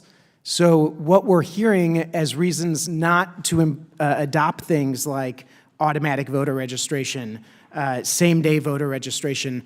As was said earlier, these are reforms that already exist in states across the country, and the Brennan Center has studied the implementation of them, and they've shown to increase the accuracy of the poll and to even decrease existing errors in the system. And I just want to say, Mr. Chairman, I appreciate your telling that incredibly personal story and the impact that it had on me personally, and I'm sure on everyone who is listening. Mr. Heiss. I thank the chairman, and I would just, Mr. Chairman, all of us want integrity at the voting booth, but if you are somehow implying that only Republicans have been engaged in voter fraud, I challenge that and take great offense at it. We just saw in Texas tens of thousands of illegal aliens voting, And this is an issue that goes far and wide. It is not on one side of the aisle, sir, and I would like that to stand corrected. And this bill does not correct Would the that gentleman problem. yield? Yes, sir. And I'll give you your seconds back. Nobody said that. I didn't say that. I quoted the court, and I did not just blame Republicans or anybody. All I know, I was trying to make it clear that it has been made far difficult for people who look like me to be able to vote, period. And we all need to be addressing that. That's what I was trying to say. Reclaiming my time. If you took it any other way, I did not intend it that way. It was certainly implied that way, Mr. Chairman, Well, and I accept what you just said. My contention across the board, however, H.R.1 does not address this problem. It makes the potential for voter fraud even a greater possibility. This is not a solution to the problem that all of us in this room are concerned about. Mr. Smith, I'd like to go to you. Should taxpayers be required to pay for political speech? Well, I think there are a couple of points here. One is a sort of a moral point that was raised earlier by Mr. Meadows and by Mr. Jordan, that there's something sort of deeply wrong about forcing people to fund the political campaigns of candidates they greatly abhor. But there's also a practical problem here. Well, let me go on. All right. Yeah. So yes or no? Should I think clearly not, but I do Okay. understand there are practical problems with it as well. It's not just an ideological. Well, absolutely. Maybe we'll have time to get into some of that. So they should not be required to pay for political speech. I'm assuming you would also agree that they should not be required to pay for political speech that they disagree with. Well, in particular, yes. All right. Our colleagues on the other side have pointed to so-called success in expanding public funding of election in places like Arizona, Maine, New York, and so forth. So far as you're aware, have these programs been successful? No, typically the measure they use for that is how many candidates choose to take the money. So they're kind of saying, well, if the government offers you free money and you take it, wow, the program was successful. But in terms of quality of governance, almost all the claims do not come true. We're told that it would elect more minorities. That's not been the case. It should elect more women. That's not been the case. You don't see much difference in the makeup of legislatures. And I certainly don't think people look at, New York City and say, wow, now that they've had this matching program, they're well-governed, better governed than in the past. So have these programs been successful then in preventing corruption? I don't see any way that they have. In fact, they're often an avenue for corruption because, again, you have things that were previously private money. People, if they, if a candidate wants to waste money, he can do it. Now it's public money. If he diverts it to personal use, it creates a greater scandal. Do these programs really limit the influence of special interest groups? Not seen that at all, in part because particularly with these matching fund types of things, groups that are well organized to go out and solicit large amounts of small contributions can do that. They also invite fraud in the sense that in the past, a person might contribute to $250,000 or $500,000, but now he tries to get a bunch of other people to each contribute an amount below the matching amount and give them money to make the contributions, because then you up the matches. So they're really sort of an invitation to corruption. You touched on this a while ago. I'd like for you to go a little bit further, but what will this program do to public discourse and free speech? Well, the public financing programs, I think, are not helpful for free speech, in part because, again, they tend to be avenues for corruption in many ways. We also find there are studies that show that the small donors that are often solicited for these things actually tend to be more partisan donors than sort of more institutional people, so that they tend to lead to further polarization of the political system. Okay, one last question. Going back, it was interesting to me when you mentioned the 5-member versus 6-member on the FEC. Can you elaborate on that, why 6 members, in your opinion, is the appropriate way to go as opposed to 5? Sure. It's a unique commission in the sense that it directly regulates elections and who's going to win those offices, or it can have that effect. So it has always required 4 votes on a 6-member commission. That is, you had to have some measure of bipartisanship. Once you go to a 5-member commission, you'll lose that requirement of bipartisanship. Furthermore, it will totally go away because the chair, again, will have this tremendous authority on his own, even if all other commissioners oppose him, to subpoena people and launch investigations and so on. Thank you very much. I yield back. Mr. Raskin of Maryland for 5 minutes. Thank you, Mr. Chairman. I want to first start by applauding the sentiments that you just expressed. There's been a profound struggle for the right to vote in American history.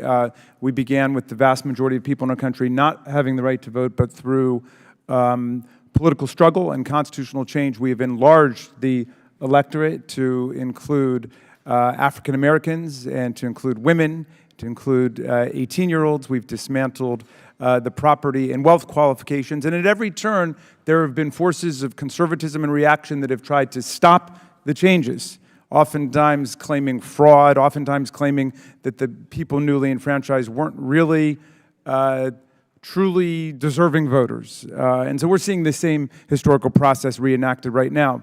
But that's just the first part of the issue. Once we get people elected to office, there's the problem of the agency of people who go into government. The founders of the Constitution wrote in Article 1, Section 9, the Emoluments Clause, to make sure that the president and other federal officials would not be on the take from foreign powers, kings, princes, and governments, would accept no money at all, no payments whatsoever, no offices, no titles, no emoluments. And yet, with that signal original breach, that original sin, this administration basically opened the floodgates on corruption in Washington and then appointed a fox to preside over every hen house in Washington, every regulatory agency taken over by a regulated industry. So we need to protect the right to vote against these constant efforts to take people's right to vote away, and we need to make sure that the people who come to work in Washington are actually serving the American people. And that's what part of this legislation is all about. It's about strengthening the Office of Government Ethics. And it includes the Executive Branch Comprehensive Ethics Enforcement Act, which I'm proud to introduce on the House side, along with Senator Blumenthal on the Senate side. One of the things it would do is to provide the Director of the Office of Government Ethics with the same authority that Inspectors General have to subpoena documents. And I'm wondering, Mr. Amy, starting with you, how would this help the work of the OGE Director? And can you give us some examples of what that might mean? Well, specifically, I mean, that's one of the problems. The OGE currently has some authorities. They're very limited authorities to conduct investigations, hold a hearing, and ask government officials to come in and testify. But that needs to be strengthened. We have found that OGE is really a paper tiger. Without this authority, it's very difficult. The ethics system is really based on self-policing. From day one, I mean, it's up to a government official to come to an ethics officer and disclose certain things. It's during the confirmation process, it's up to them to go to OGE and make certain disclosures.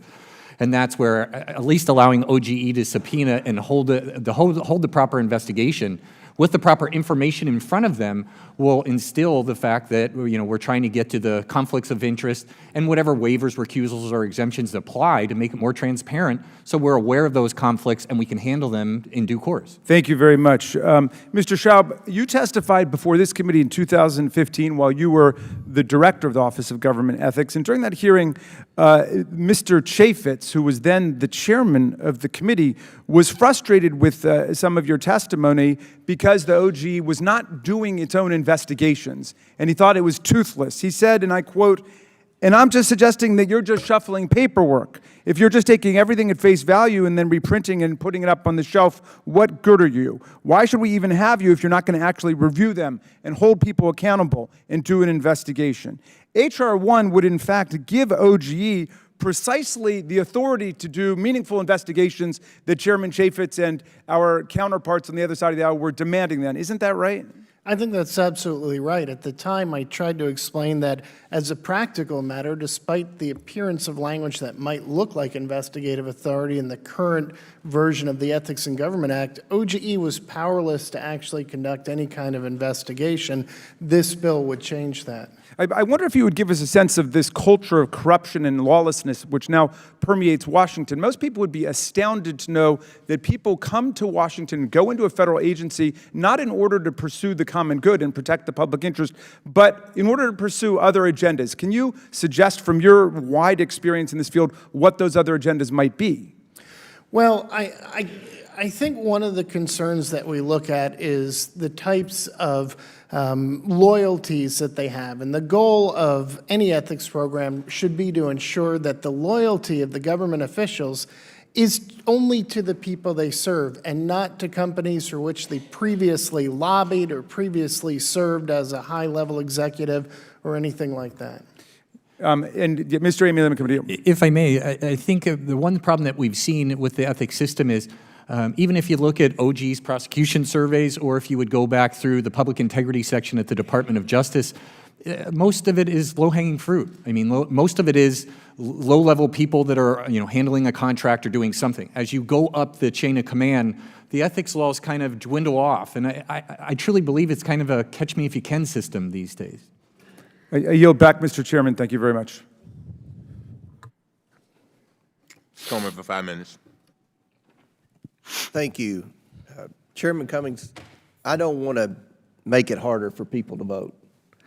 I just want to make sure that elections are fair and that only eligible voters vote. I'm from rural Kentucky. Many elections, this past election cycle, were decided by 10 votes or less.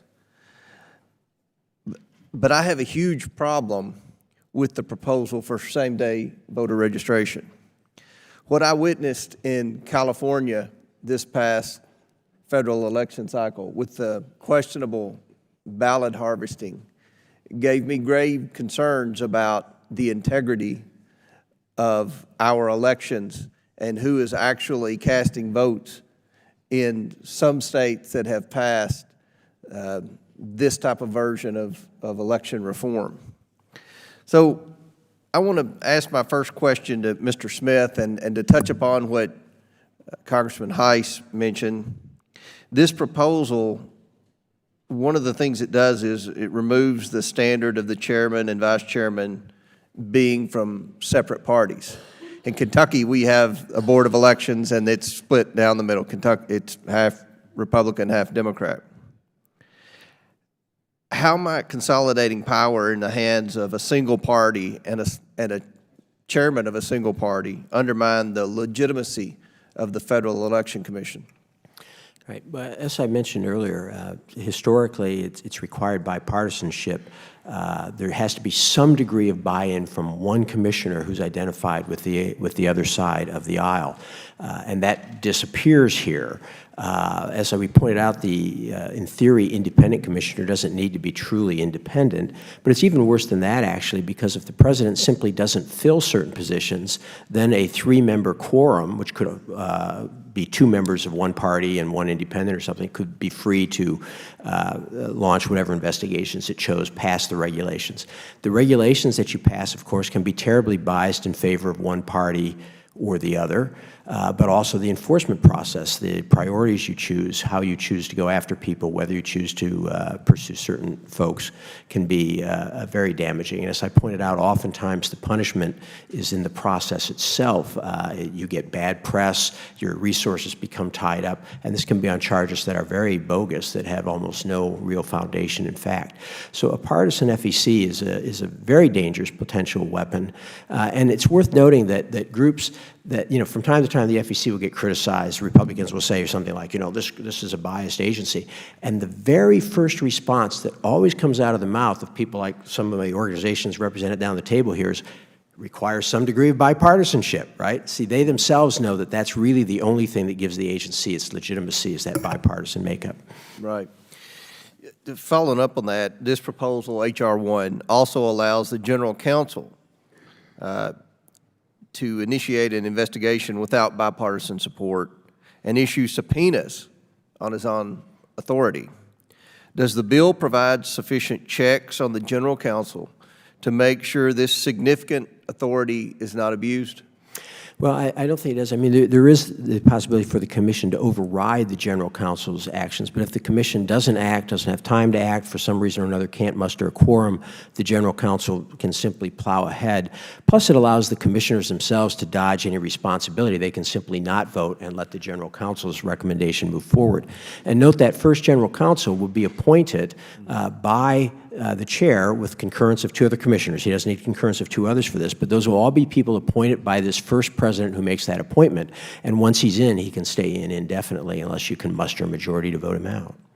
Let me ask you this last question. The asserted purpose of H.R.1 is to increase transparency in the electoral process. I think we would all support that. But in what way does creating a secretive, taxpayer-funded blue ribbon panel to lobby the president about whom to appoint to the FEC increase transparency? Well, this is a fascinating little part of the bill. One part of the bill requires the creation of this blue ribbon panel that's supposed to make recommendations to the president as to whom he ought to appoint to the FEC. It's not quite clear what the purpose of the panel is, since they don't have binding authority, but it is very interesting that the first thing the bill does then is take this body out of the requirements of the Federal Advisory Committee Act, which exists precisely to make sure that it operates transparently and it allows it to operate in secret. Thank you, Mr. Chairman. I yield back. Thank you very much, Mr. Ruder. Thank you, Mr. Chairman, and thank you for your comments earlier. A clear reminder for all of us here as to what our obligations are to all Americans. In 2010, Citizens United was settled by the Supreme Court. In that decision, the majority made it very clear that they did not think that decision would have virtually any impact on dark, soft money coming into the election process. The reality is, in that same year, there was approximately $140 million of dark money that came into the election process, yet in 2016, it was $1.6 billion. $1.6 billion. All because the Supreme Court decision basically said corporations are people too. Now, I don't know about you, but personally, I've never held hands with a corporation. I've never dated a corporation. I've never made out with a corporation.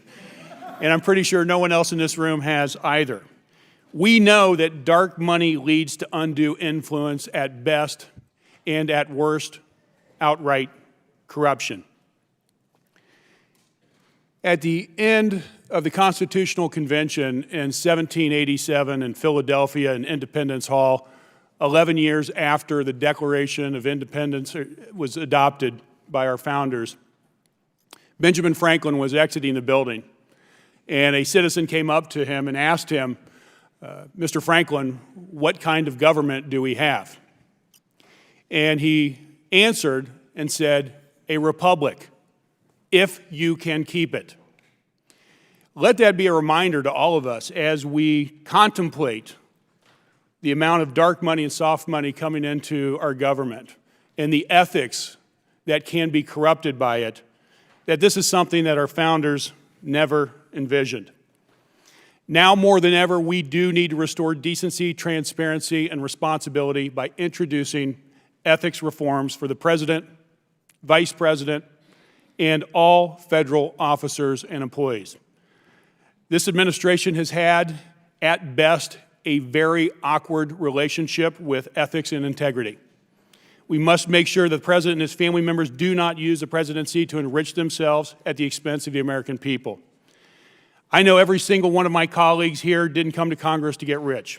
They came here because they believe in America, in putting service above self and country over party. We can do that by passing common sense reforms to our political system. Let's work together to reduce the influence of big money in politics, strengthen our rules for public servants. With that, I'd like to ask Mr. Schaub, does current law prohibit all federal employees from taking official actions to benefit their own financial interest? And if so, what gray areas still exist that need to be addressed? Well, I think the biggest gap is that it doesn't cover the president or vice president. And it's important to remember that that exemption was not supposed to be some kind of perk of high office, but rather a recognition that a president can't really recuse, not participate in urgent matters of state, which is why divestiture was always the practice until now. I think there are other conflicts of interest in the form of these golden parachutes where people are not sufficiently kept out of matters affecting those companies that give them big payouts. And I think that there's an oversight problem that's become apparent, that there just is a limited ability to be able to get into the matter and find the information because OGE doesn't have the authority to do it. And I think this bill addresses that. So yes, please. Congressman, I just also want to point out the fact that obviously there's some constitutional issues with applying certain ethics rules and regulations to the president. Some of those have been handled, and I think the provision in H.R.1 that specifically talks about this, that was the sense of Congress in the rules don't apply, but they should act as if they do, actually follows the precedent of, in 1974, of Assistant Attorney General Scalia, in which he said the rules don't apply, but it's good policy, and that the exemptions to them when they don't apply should be common, and should be transparent, so that we can follow that and be aware of it. And so, you know, this isn't a partisan issue. The bill actually has come out where OLC and the Department of Justice has said that has been the precedent for this, you know, for 30, 40 years. Thank you very much. I yield back. Mr. Cloud, you're next.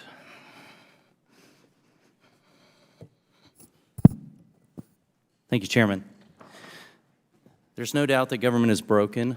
This Congress, especially, I can tell you after being here 6 months, my thoughts on that matter have only been confirmed. But for all what we'll assume are the best intentions, historically centralizing power has only led to more corruption. I think a great example of this was how we saw the IRS weaponized against groups that didn't agree with the political leaning at the time. I'm also puzzled by the kind of thinking that says, well, we don't trust government, so let's give them more power.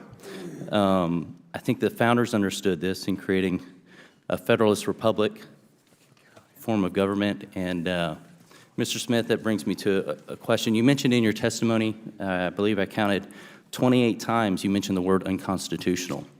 Could you speak to some of your concerns with this bill in reference to the Constitution? Sure, and I'll focus on the speech parts because that's what the Institution for Free Speech does, the Institute for Free Speech. One of the things it does, for example, is it would regulate speech that uses the term, the bill uses the term promotes, supports, attacks, or opposes a candidate. That term is extremely vague. It's not really clear what it means. If somebody were to, if a union were to take out an ad saying it's unfair that federal employees should have to be laid off during a shutdown, you know, tell President Trump to reopen the government. Is that attacking President Trump or not? The Supreme Court has long said you have to have a clear standard so that people know what they can say and what they don't when they have to start reporting to the federal government, when their ability to finance ads is limited in different ways. So that's one thing, the vagueness of that phrase and other phrase. Another example would be that the bill presumes that certain people are coordinated or coordinating their activities with candidates, even if they are not actually, in fact, coordinating their activities with candidates. I used an example earlier in response to one of your colleagues, noting that, for example, if you had a former intern, paid intern, go off and work for a citizens group and they had concerns about the bill, about some bill, they would be prohibited from advertising on that because anything they did would be considered coordinated, even if it wasn't, and because they're a corporation, they can't do coordinated expenditures at all. So this would mean, for example, if somebody were to leave the minority staff and go, or majority staff and go to work for the ACLU, at that point the ACLU would have to be quiet on any kind of legislation they might want to comment on. That's clearly unconstitutional under a case called Colorado Republican Campaign Committee. The Supreme Court said you can't presume coordination. People actually have to engage in coordination before you can tell them that you can limit their political speech. So those would be just two quick examples where I think the bill clearly goes off the rails and into the teeth of existing constitutional law. Thank you. This bill also purports to limit foreign influence in the elections. Could you speak to how this limits foreign interference, namely to illegal immigrants voting in our elections? I'm not really prepared to talk about how it pertains. Obviously, illegal immigrants are not allowed to vote in U.S. elections. You know, we've not, because we're a speech organization, we've not really commented much on the voting rights provisions of the bill. I will say that one thing that's often overlooked is the issue is not really that illegal immigrants might vote in elections. I think the more legitimate concern is that illegal immigrants then count in the census, and thus they inflate the congressional representation of areas in which they tend to settle. And it's no secret that those areas have tended to be, in recent years, areas represented by Democrats. So essentially, it's a way that you kind of boost Democratic representation because these non-voters are included in the population. Now, that may not be an inherently wrong thing. There's different theories of regulation or of representation, but that is the effect there. Well, can you speak to any certain provisions in this bill that might secure the vote for citizens? Secure the vote for citizens? Yes. I'm not quite sure I follow. Sorry, Congressman. Any provisions in the bill that ensure that only citizens are voting in our elections? I don't think there are any that take that approach at all. Indeed, to the extent people are worried about that, the bill probably has provisions that cut the other direction. Okay. Could you then address whether or not minority groups would have their vote count more or less should illegal immigrants be invited to vote? Well, I'm not sure it would change whether other votes would count more or less. It would have an impact, of course, on the makeup of the electorate, and that would obviously have an impact on who wins the elections at some point. Okay. Thank you. I yield back. Thank you, Mr. Cloud. Next up is Ms. Wasserman-Schultz. Thank you, Mr. Chairman. My question is for Mr. Schaub. The Presidential Transition Act allows candidates for the incoming Commander-in-Chief to submit transition team members who would be eligible to receive selected security clearances. And the current process is clearly very flawed. I think you referenced that in your opening remarks. There's really no transparency and a risk of compromising our national security. And we've got familiar facts here. The Trump transition team requested a security clearance for his son-in-law, Jared Kushner, and that gave him access to classified information that we now know he should not have had. His history of failing to report meetings, extensive business relationships, should and apparently did raise red flags that he could potentially be compromised. And just a couple of weeks ago, we learned that federal specialists proposed rejecting his application because of concerns about his family business and his foreign contacts, travel, and meetings that he had during the campaign, and that he could potentially be subject to undue influence. Now we know that those same specialists were overruled by their politically appointed supervisor, Mr. Carl Klein. And in fact, Mr. Chairman, as I'm sure you are aware, Mr. Klein overruled 30 such clearances, which is an unprecedented amount.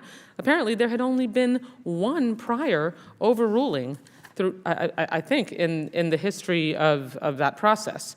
Now, for the record, the committee might recall, I actually proposed 2 amendments in the appropriations bill in 2017 to revoke Mr. Kushner's security clearance because he repeatedly violated the rules and didn't report meetings that he had had because he forgot about them. I don't know about you, but I generally remember the foreign contact meetings, and I have a record of them. I don't just forget them and repeatedly have to amend applications. Most people wouldn't. So it's strained credulity to suggest that these were meetings that he didn't remember. So we can't have the fox watching the henhouse any longer. And this bill at least takes a step towards transparency. But how can we ensure that these overrulings are no longer allowed? And what steps do you think need to be taken to make sure that people in the White House and the executive branch who should not have security clearances don't have them, can't get them, and have them revoked when they've been temporarily granted? Well, I think that turning first to your comments about the transition team, I think it's very important that this bill addresses ethics for the transition team. It's well established that it's not governmental, yet it does receive governmental funds. Right. It's full of people who are about to become government officials, and it's full of people who are getting access to information. In terms of the security clearance process, I don't have specific recommendations on that. That's not my specialty. It is important, however, to depoliticize it as much as possible and take steps to make sure that there isn't political interference in the security clearance process. I also think in this case we have a nepotism problem where you've got an individual who repeatedly amended his security clearance form. I have never in all my years seen as many amendments to a financial disclosure reform as he had to make. And I think that this is the kind of thing that would ordinarily potentially lead to either a termination or a revocation of security clearance, but you've got a president's son-in-law in office, which is another major departure from the prior 50 years of governmental practice. Thank you. Yes, Mr. Mabani? If I just may say on security clearances, having worked on hundreds of these, not once out of all of my experience in the White House do I recall overruling the decisions of a career professional. And I think making sure that that process is led by career professionals is one way to prevent that from occurring. Another way, especially for those who are nominated to Senate-confirmed positions, is ensuring that their background investigations are fully completed before those folks are nominated and considered by the Senate. And Mr. Mabani, if I can ask you, since you do have experience in reviewing those security clearances, why do you think that, why did you not, do you not recall any of the clearances you reviewed being overruled? I don't recall any being overruled. But for, I mean, for what valid reason would there be to overrule a recommendation that someone not be granted a security clearance? What's the risk of doing that? So I never viewed myself as an expert, and it requires expert experience and training to understand the different factors that go into conducting a background investigation, what factors should be considered derogatory and potentially put an individual at risk of compromise, or other ways put national security at risk. And so I deferred to the professionals who did that for many years. It's your opinion that potentially national security is jeopardized with the overruling of these recommendations? I do think it puts national security at risk, yes. Thank you, Mr. Mabry. Thank you, Mr. Chairman. I yield back. You're welcome. I recognize Mr. Armstrong for his 5 minutes. Thank you, Mr. Chairman. And my question is for Mr. Smith. First, do you know the only state in the country without voter registration? No. Well, I'm going to give everybody a little trivia lesson. It's North Dakota. That was my guess, and I'm under oath. One of the things I think we run into when we do a federal one-size-fits-all piece of legislation is maybe the negative disparate impact that it would have on certain rural states that do things in a very unique way, which we're very proud of. North Dakota is the only state in the country without voter registration. We have an incredibly robust rural voting program. We have counties that vote exclusively by mail, and we have developed these programs with input from our citizens, our electorate, our county officials, and dealing with those issues. We currently have no excuse absentee voting. We allow felons to vote immediately upon release from prison. Our poll workers are almost exclusively volunteers across the entire state. So in short, we have the best and easiest voting booth access in the entire country, and we are incredibly proud of that.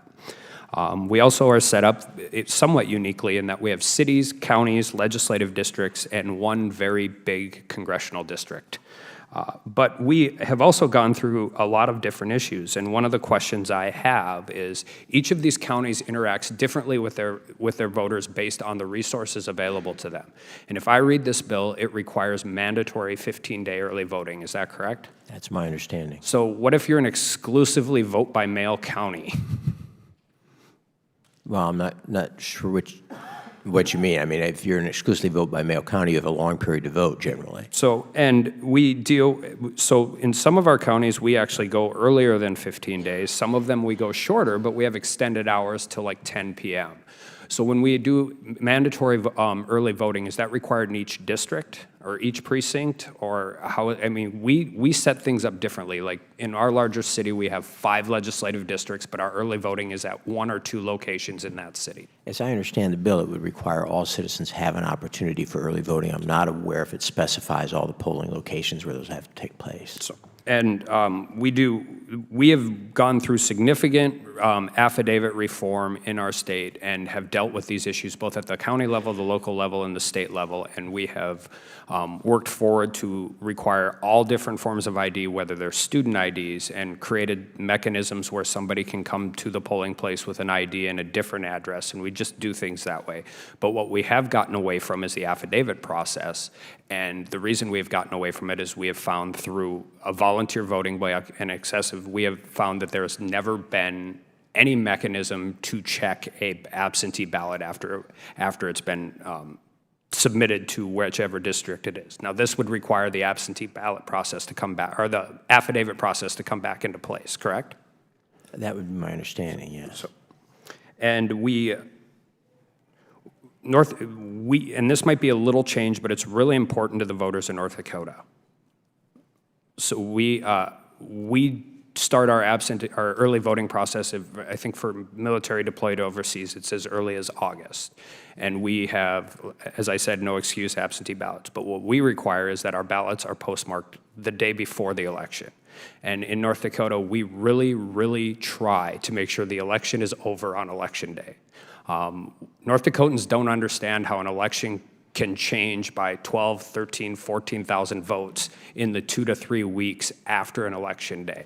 Now, I'm not in the business of telling people in California or somewhere else how to do their voting laws, but that just is something that is not appropriate here. And this would require ballots to be postmarked up until election day, correct? That's correct.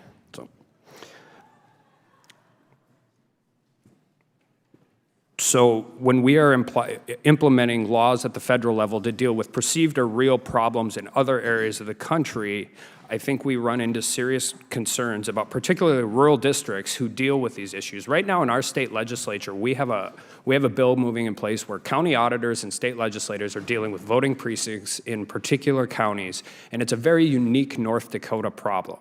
And I would just caution everybody here to remember that those issues and those challenges are better suited to be dealt with by the people who are closest to their communities in dealing with the issues we face. And when we deal with these laws at this level, we turn this into something that we can't control at our local level. And we have unique challenges in North Dakota that other people don't. It's worth noting, Mr. Armstrong, that there actually are no federal elections. There are state elections for federal office, and you've made that point very well.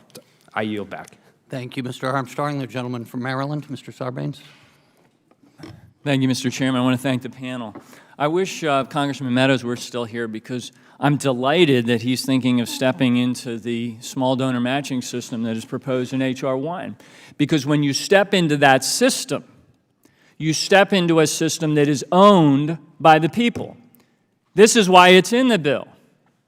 Because the public is tired of feeling like their elections, their system, their government, their democracy is owned by special interests, big corporations, Wall Street, oil and gas industry, super PACs, lobbyists, everybody but them. This is the power move. They want to own their democracy again. And all across the country, as you pointed out, citizens are stepping up and taking that power back by creating these systems where they're the owners, the rightful owners of their own democracy. And they can get that back, Mr. Mirbani, I think you said, for $1 a year. $1 a year. That's right. Per citizen. To ransom your democracy back from the people who've taken it hostage so you can call the shots. So I would love for Congressman Meadows to step into that system. I'd like every member. It's a voluntary system. You don't have to do it. But I'd like every person to step into that system because that's owned by the people. That's the whole idea. People are sick and tired of being sick and tired, to use Fannie Lou Hamer's words, at a system that is run by somebody else. So that's the argument for that system. Now let me get to a couple of the other things that have been mentioned here in the 3 minutes and 15 seconds that I have. Somebody said at the outset that this was theater. I think the ranking member said maybe it was theater. This is not theater.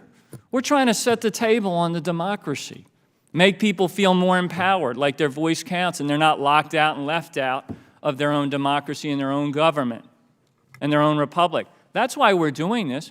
Somebody said, why are we hooking all these things together? Voting, ethics, campaign finance.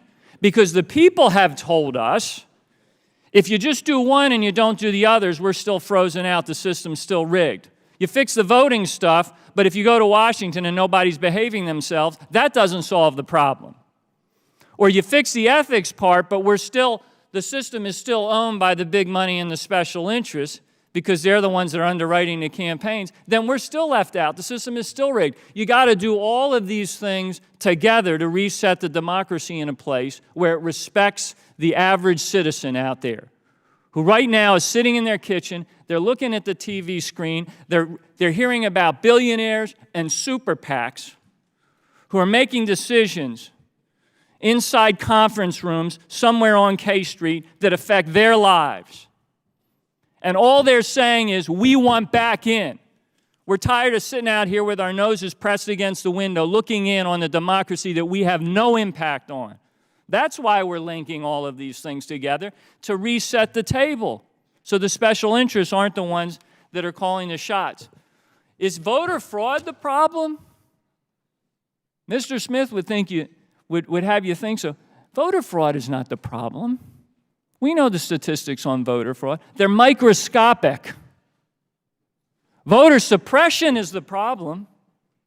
The obstacle course that has been set up that makes it so difficult for people to register and get to the polls, and that it demoralizes them, and they stay home. It's not worth it.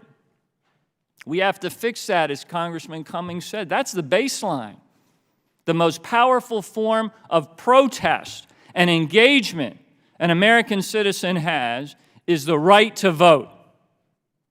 But too many people in too many parts of this country still can't get to the ballot box. That's all it's about.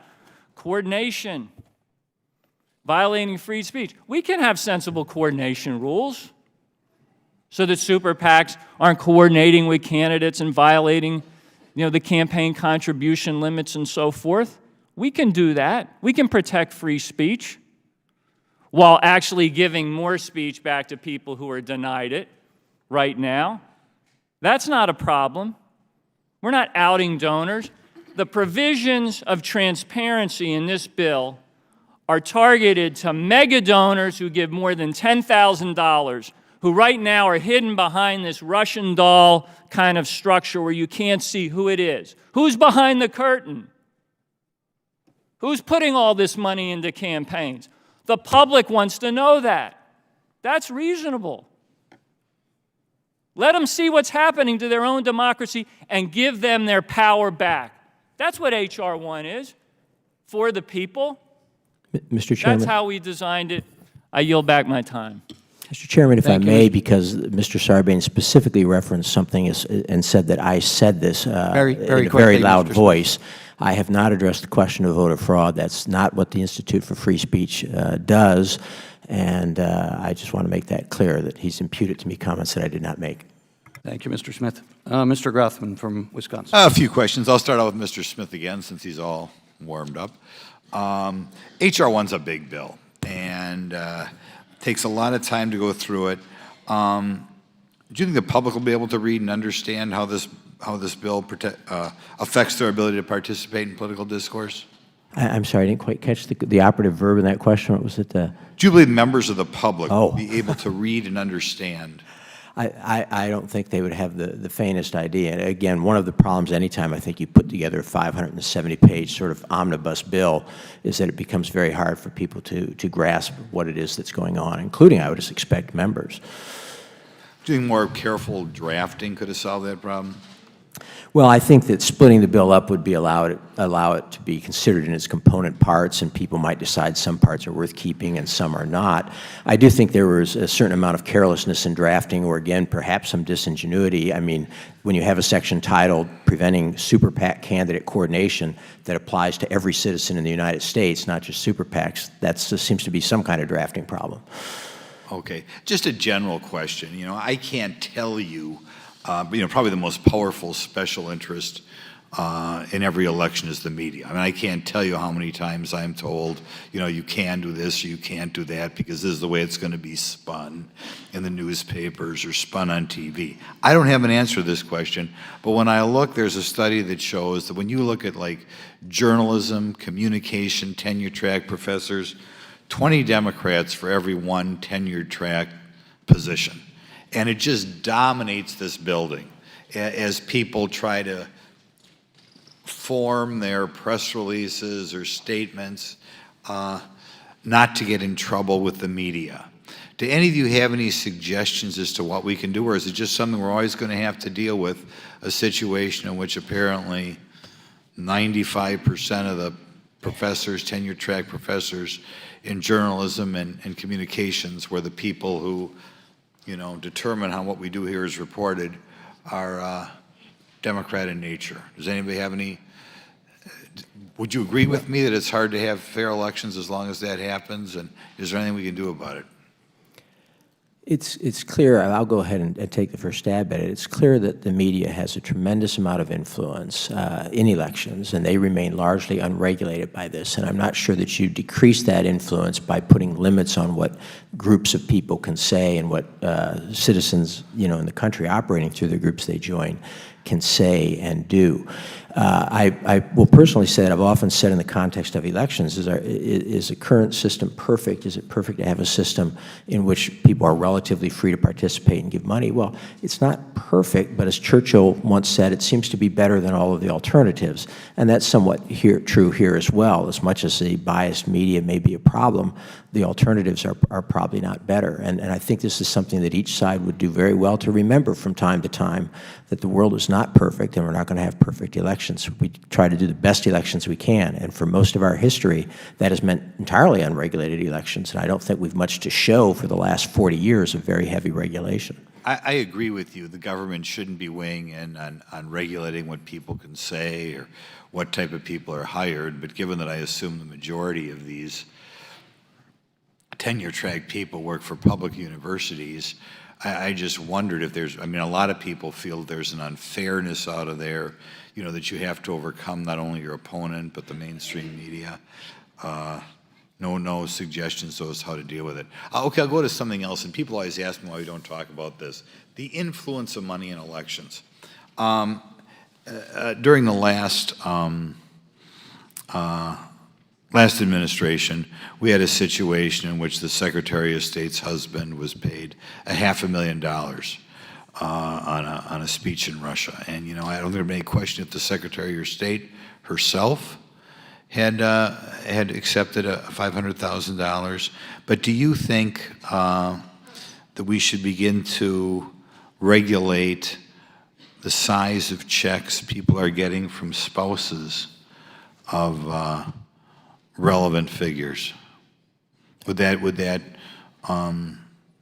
cause people to have more confidence in what goes on? Well, I always think the detail is, or the devil is in the details, but I will say that too often the response has been to put limits on the American people, you know, rather than say maybe the limit should be on the people who are actually serving in government, including their families having to give something up.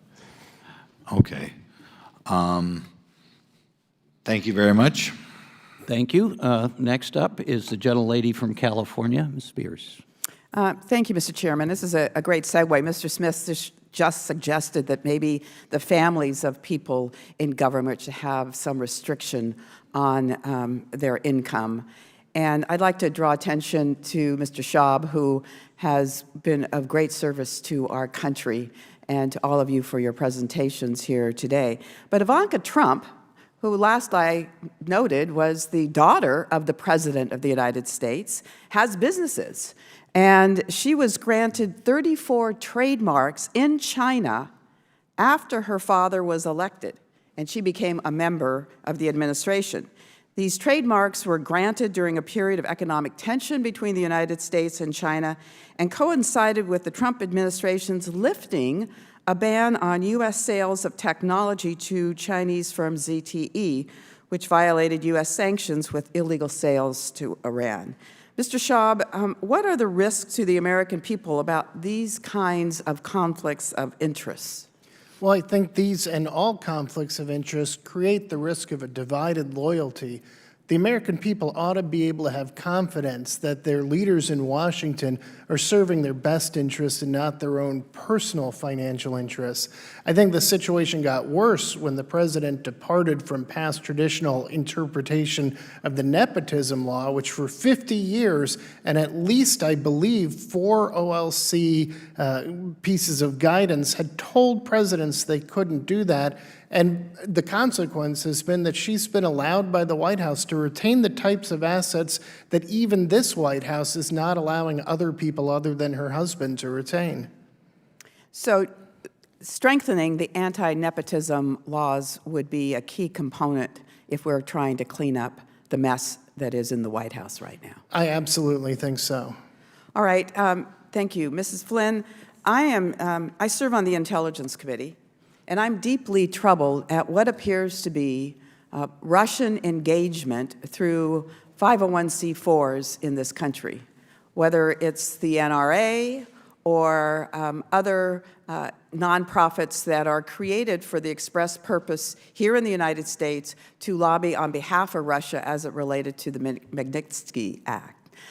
So right now, there is no limitation on how much money can be contributed by a foreign government entity to a 501c4. Is that correct? I believe that is, yes. And there is no disclosure required as well. Is that correct? I believe that's right. So in your estimation, would it be prudent for us to, one, limit the amount of contributions that a foreign individual can make to a 501c4, and two, that all of that be subject to disclosure? Yeah, I think it would be very important. There are limits, there are bans on foreign nationals giving money in campaign contributions, and I think we should be looking at those kind of limits for, and it's certainly disclosure for contributions to 501c4s. There are 4 cabinet officials in this administration, the Secretaries of Health and Human Services, Veterans Affairs, Interior, and the EPA Administrator, who have all resigned, admit evidence that they had forced American taxpayers to foot the bill for extravagant and unnecessary travel expenses. And I would like to ask Mr. Mirbani if you can speak to the impact these resignations have had on the ability of the executive branch agencies to function effectively, and how we can relieve ourselves of the abuse that some of these secretaries of various cabinet posts were engaged in.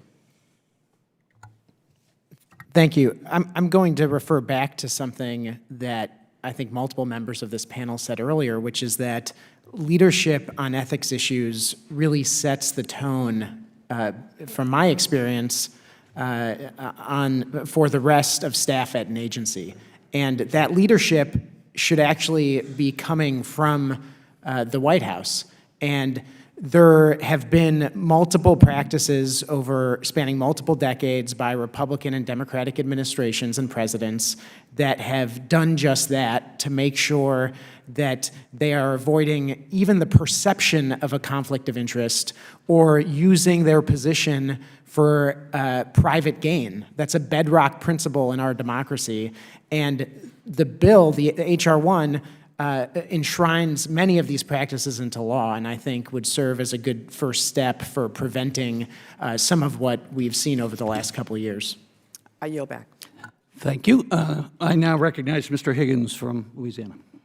Thank you, Mr. Chairman. Mr. Chairman, in the spirit of bipartisanship, let me say I agree that H.R.1 should be divided into its component parts, because perhaps it could be argued that there's some worthwhile legislation written in here, but as a totality of circumstance, one word describes this thing: wrong, just wrong. This bill is exactly reflective of why our founding fathers passionately debated after the Revolutionary War, prior to the formation of our Federalist Society and central government. They passionately debated whether or not this thing could even work, if we could have a federalist society and a union of states with a strong central government and still maintain individual rights and freedoms. My colleague across the aisle mentioned Russia. Russia has been mentioned several times today. This bill resembles Russian government policy. Most of us here have taken an oath before we became congressmen and congresswomen. I took an oath as an Army soldier. I took oaths as a police officer, a sheriff's deputy. You panelists before us are courageous to come before this committee, where many very serious decisions will be made. Debates shall be engaged. But most of you have taken an oath as well. And may I say that the oaths that I took in my life were not to a company commander or a general or a sheriff or a chief or a marshal. They were to the constitutionalist principles that my oath represented. Mr. Smith, does our First Amendment protect freedom of speech? I think that goes without saying. Does H.R.1 abridge the freedom of speech? Pardon? Pardon, I didn't hear that. Would you agree that H.R.1 abridges the freedom yes. of speech? Yes. Absolutely. Gives almost total partisan government control over the freedom of political speech in a representative republic where these freedoms have been paid for by the blood of patriots past. Are we worthy to be the Americans that occupy this body? Did our founders intend, Mr. Smith, for there to be an expiration date on our First Amendment rights? Any panelist? No. Of course not. That expiration date will come if H.R. 1 passes. Mr. Smith, I'd like to ask you, according to the tone that my colleagues have expressed here, Americans watching this would think that they stand for the abolishment of big money in political campaigns. According to my research, the Association of Trial Lawyers gave Democrat candidates in 2018 $2.2 million, while they gave Republican candidates about $130,000. This is not a bill of the people, by the people, and for the people. It's a bill of trial lawyers, for trial lawyers, and by trial lawyers. It greatly restricts the freedoms of speech of Americans assembled as nonprofit organizations or individual citizens. It hides behind titles that are quite misleading in an era when we know that many Americans that have the right to vote, yes, but don't get past headlines. I'd like to specifically ask in my time remaining, Mr. Smith, for you to address. Explain to us all, please, what coordinated spenders are. This is quite troubling to me. I've read your testimony and those of your colleagues, the panelists. Incorporated nonprofits defined as coordinated speakers would be banned from spending money on speech. This is directly contrary to judicial decisions passed. Please, remaining my time, 40 seconds, explain to America what that is. In my prepared remarks, I have a number of examples, and the way this works is, of course, most groups that people belong to, the ACLU, the NRA, Right to Life, Planned Parenthood, the NAACP, are incorporated, and if corporations can't make any coordinated expenditures because those are treated as contributions. And so just to give some examples, if a member were to purchase a ticket to a fundraiser for one of these organizations for $100 or $150, and 5 years later, that member declared his candidacy for the Senate, that organization could not make any expenditures, not only directly advocating his election or defeat, but even talking about the candidate in ways that might be deemed by someone to be. In my remaining 5 seconds, yes or no, would this have a chilling effect on the freedom of speech of Americans assembled from sea to shining sea? Absolutely. I yield back, Mr. Chairman. Thank the gentleman. Thank you for taking your allotted time. I now recognize myself for 5 minutes. This is a fascinating conversation. I want to thank Mr. Sarbanes for his leadership on this. He's put incredible hours into it, and I appreciate it. I have seen him in action across the country, talking to electeds of both parties.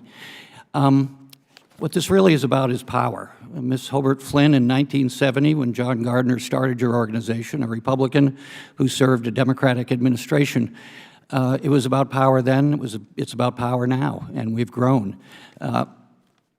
Clearly, there is growing research that says that Congress does not reflect the average person, and it reflects more people who contribute and have influence on both sides. For my opinion and many others, that has contributed significantly to our income inequality and a lack of opportunity, particularly for younger people. Would you address sort of the historical perspective from Common Cause and John Gardner's admonition, which is your call, holding power accountable over time? Yes, thank you. You know, the challenge here is that what we're talking about is the ability of wealthy interest to speak louder than the rest of the American people. And that's what we object to. What we are doing is not actually putting in place anything that violates anybody's freedom of speech. We're talking about simple things like disclosure, a voluntary system of small donor reform. Candidates do not have to participate, and the fact is, you know, how this will be funded depends on the system. In Connecticut, they used unclaimed assets to fund the public financing system. The difference is that people who are not wealthy and not connected to special interests can run for office.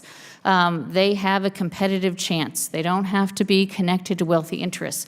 And then once elected, they are free to serve based on what their constituents want, and they don't have wealthy interests coming up and saying, hey, this is what I need you to do, I need this tax break or something else. It frees them. And so what you see in those kinds of systems is that people govern differently. I saw a palatable difference with lobbyists who were treated by freshmen who ran under the program. They didn't think they were powerful. They treated them, you can tell me information, but you have no control, no monetary control. And so they can enact what is best in the best interest of their citizens. Those are the kinds of things we need to look at. A comprehensive approach also deals with ethics.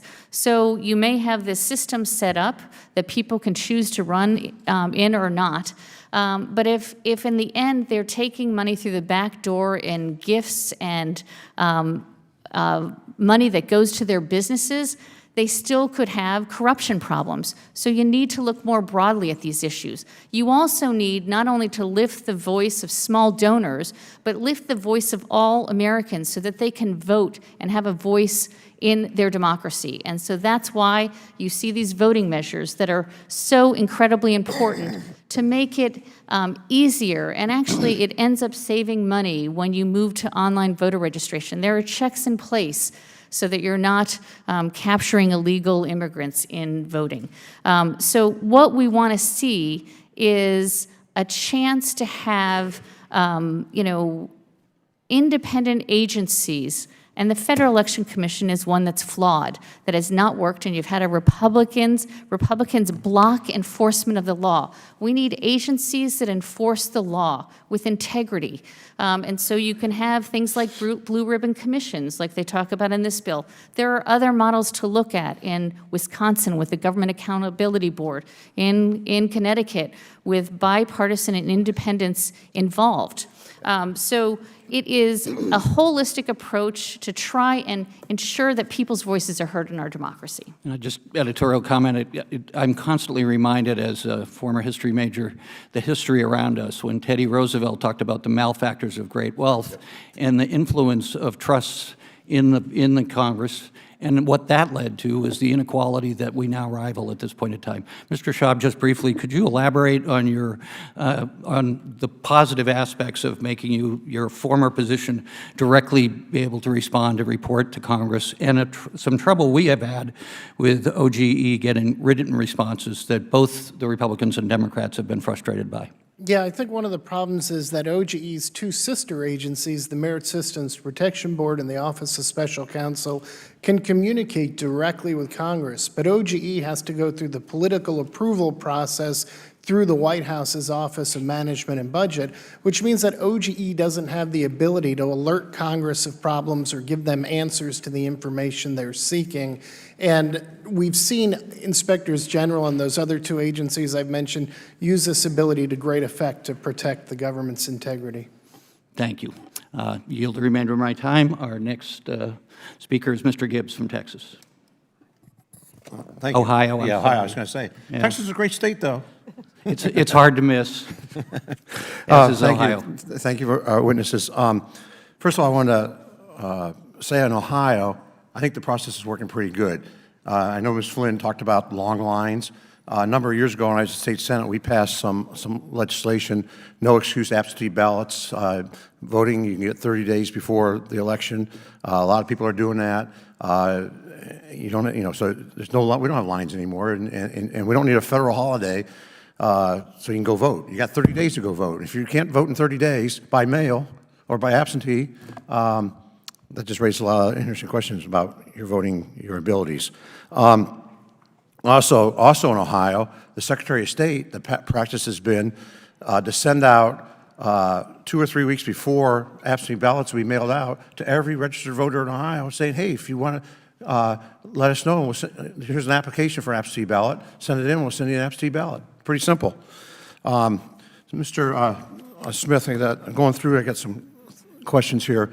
My understanding that that this bill authorizes a 3-judge panel here in the U.S. District Court in District of Columbia to redraw congressional districts in the states. Is that in the bill? I believe that's correct, but again, that's outside of the area that I'm most focused on. Okay. It's just bizarre that we have federalism and states' rights, that we'd have a 3-judge panel here in Washington, D.C., a one-size-fits-all for all the rest of the 50 states. So that's a big problem with the bill. Also, as we've had this discussion that authorizes federal employees to poll workers and pay them and all that. We obviously don't need that in Ohio. We have a good system, a bipartisan system. Every county board has 2 Republicans and 2 Democrats, and every precinct that the poll workers, it's 50-50, bipartisan. When they count the ballots, it's all bipartisan, and that's probably why you haven't heard a lot of problems in Ohio, like other states. It's also interesting what we saw, what the IRS did a few years ago targeting conservative groups. Mr. Smith, do you think that this bill would actually open up a can of worms give more empowerment to bureaucrats here in Washington, D.C., and we can see abuse of that type, that nature? We often say, the purpose of disclosure is for the people to monitor their government, but it's not for the government to monitor their people. And this gives a lot more information to government, and a lot of it is intended, opens up the possibility of that sort of retaliation, or alternatively, the online harassment and so on that private individuals can engage in. I appreciate that. That's a long way of saying yes. Yeah, I got that. Also, in the bill was talked up by my colleague, Mr. Meadows from North Carolina, the 6-to-1 payment of federal taxpayer dollars. So if you have a $200 contribution, you get $1,200 taxpayer dollars. I don't see how that is a good thing. Where in the Constitution or anywhere it says that I could be a taxpayer and I don't want my money going to my opponent, say, my tax dollars. So it's a big fundamental problem with that. I have major concerns, and I think that opens up a can of worms that's be really a huge problem. I also wanted to ask, we hear so much attack on political action committees, PACs. Mr. Smith, maybe you're the best one to answer this, I don't know, maybe anybody wants to answer it. Where do political action committees get their money? Political action committees get their money from individuals. Traditional PACs do. Now, super PACs, as they're called, can take money from corporations and unions, but they are not able to contribute directly to candidates or to coordinate anything with candidates. I appreciate that. Make the point, because I got attacked because I take political action money, but it comes from businesses in my district, a lot of it. It comes from associations. Everybody has somebody lobbying for them in D.C. I mean, if you're a member of a retirement association, any organization, you got a lobbyist here. And to be more precise, if I can interrupt, Congressman, it actually comes from the involuntary contributions from the employees of those businesses and trade associations. That's absolutely right. Unlike another entity on the labor side, it's voluntary. And so that's a point I think is really important and needs to be made, that this money is coming, that people voluntarily support. They could be insurance agents supporting the company they work for. They could be members of a farm organization supporting what the organization is out there advocating for, and they support that. If they didn't support it, they wouldn't give the money because it's voluntary. So this attack on this, and then to put the provision in this bill, if you take political action, I believe it's in the bill, you don't get the 6-to-1 match. I believe that's correct in the bill. So it's definitely a partisan bill and targeted for their partisan activities. I yield back. Chair recognizes Ms. Ocasio-Cortez of New York for 5 minutes. Thank you, Chair. So let's play a game. Let's play a lightning round game. I'm going to be the bad guy, which I'm sure half the room would agree with anyway. And I want to get away with as much bad things as possible, ideally to enrich myself and advance my interest, even if that means putting my interests ahead of the American people. So, Mrs. Hobart Flynn. Oh, and by the way, I have enlisted all of you as my co-conspirators. So you're going to help me legally get away with all of this. So, Mrs. Hobart Flynn, I want to run. If I want to run a campaign that is entirely funded by corporate political action committees, is there anything that legally prevents me from doing that? No. Okay, so there's nothing stopping me from being entirely funded by corporate PACs, say from the fossil fuel industry, the healthcare industry, big pharma. I'm entirely 100% lobbyist PAC funded. Okay, so let's say I'm a really, really bad guy, and let's say I have some skeletons in my closet that I need to cover up so that I can get elected. Mr. Smith, is it true that you wrote this article, this opinion piece for the Washington Post entitled, "These payments to women were unseemly, that doesn't mean they were illegal"? Well, I can't see the piece, but I wrote a piece under that headline in the Post, so I assume that's right. Okay, great. So, green light for hush money. I can do all sorts of terrible things. It's totally legal right now for me to pay people off. And that is considered speech. That money is considered speech. So I use my special interest dark money funded campaign to pay off folks that I need to pay off and get elected. So now I'm elected, now I'm in. I've got the power to draft, lobby, and shape the laws that govern the United States of America. Fabulous. Now, is there any hard limit that I have, perhaps Mrs. Hobart Flynn, is there any hard limit that I have in terms of what legislation I'm allowed to touch? Are there any limits on the laws that I can write or influence, especially if I'm based on the special interest funds that I accepted to finance my campaign and get me elected in the first place? There's no limit. So there's none. So I can be totally funded by oil and gas. I can be totally funded by Big Pharma, come in, write Big Pharma laws, and there's no limits to that whatsoever. That's right. Okay, so awesome. Now, Mr. Mirabani, the last thing I want to do is get rich with as little work possible. That's really what I'm trying to do as the bad guy, right?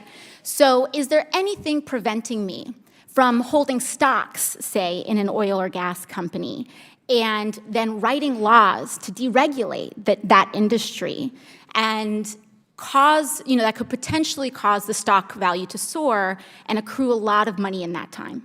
You could do that. So I could do that. I could do that now with the way our current laws are set up. Yes? Yes. Okay, great. Okay, so my last question is, or one of my last questions, I guess I'd say, is it possible that any elements of this story apply to our current government and our current public servants right now? Yes. Yes. So we have a system that is fundamentally broken.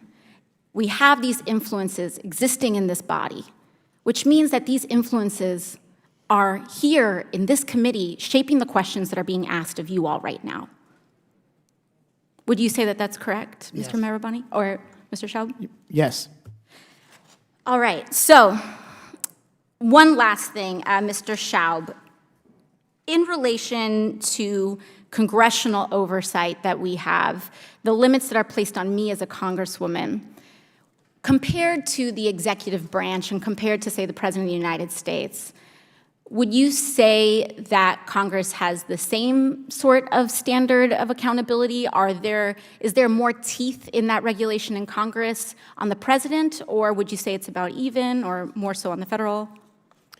In terms of laws that apply to the president, yeah, there's just almost no laws at all that apply to the president. So I'm being held, and every person in this body is being held to a higher ethical standard than the President of the United States. That's right, because there are some ethics committee rules that apply to you. And it's already super legal, as we've seen, for me to be a pretty bad guy.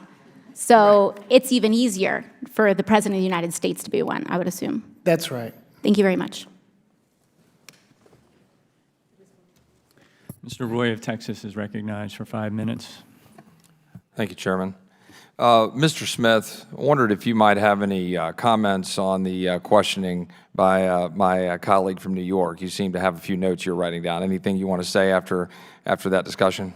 Well, I would say there are a couple things, for example, that would not be. She answers, is there anything that could apply here? There are certain things that could not apply here. For example, the whole point of the article that she held up that I wrote was that you cannot use your campaign funds to make those kinds of payments. That would be illegal personal use. Right. Campaign funds are not dark money. They are totally disclosed, so they are not dark money. It's worth noting, by the way, that earlier it was mentioned that dark money constituted about $1.7 billion. I believe that figure is incorrect by a factor of about 500%. Dark money constitutes about 2 to 4% of the total spending in U.S. elections and has always been involved in U.S. elections. So those are just a couple of points. And I did kind of chuckle at the question, is it possible, asked of us, that this money is influencing the questioning here?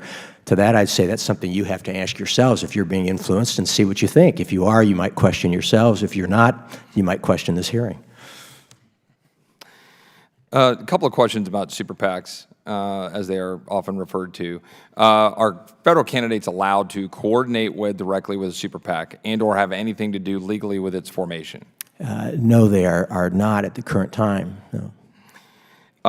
With respect to super PACs, is this a particularly partisan problem, or would you say both parties have super PACs funding elections and funding candidacies? Both do, I believe. I'm not 100% sure on this. I believe historically they've leaned more Republican, but in the last election cycle leaned more Democratic. I'm not 100% sure of that, but it's certainly a bipartisan issue. So if we deploy the famous "let me Google that for you," and we got this to come up to say, well, a bunch of headlines, and you Google it to say, Democrat super PAC spending $3 million from Menendez in New Jersey, super PAC money dominated 2018 election in Colorado, and Democrats controlled in the cash race. Democratic super PAC translates ads to Spanish after seeing election day search trends. And if we went through and through and through, we would see that this is not a particularly partisan question or problem. It's just a baseline. Is that right, Mr. Smith? I think that's right. And when we think about what we're dealing with respect to campaign finance, are you familiar with doxing?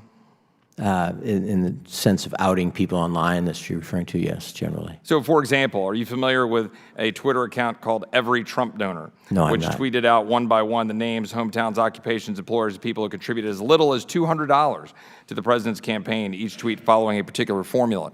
My point being, and the question for you is, when we talk about campaign disclosures, are we aware of the negative impacts that you have on forcing American citizens in exercising their free speech to have that information be disclosed? Whether that's good policy or not might be debatable, but are there negative consequences to that with respect to free speech, given you're an expert on free speech? There are, and there are definitely studies that have shown that disclosure does tend to decrease participation. Now, that doesn't mean, as you point out, that it's not worth it, but it certainly has cost. And so we have to be careful in how broad we let that disclosure become.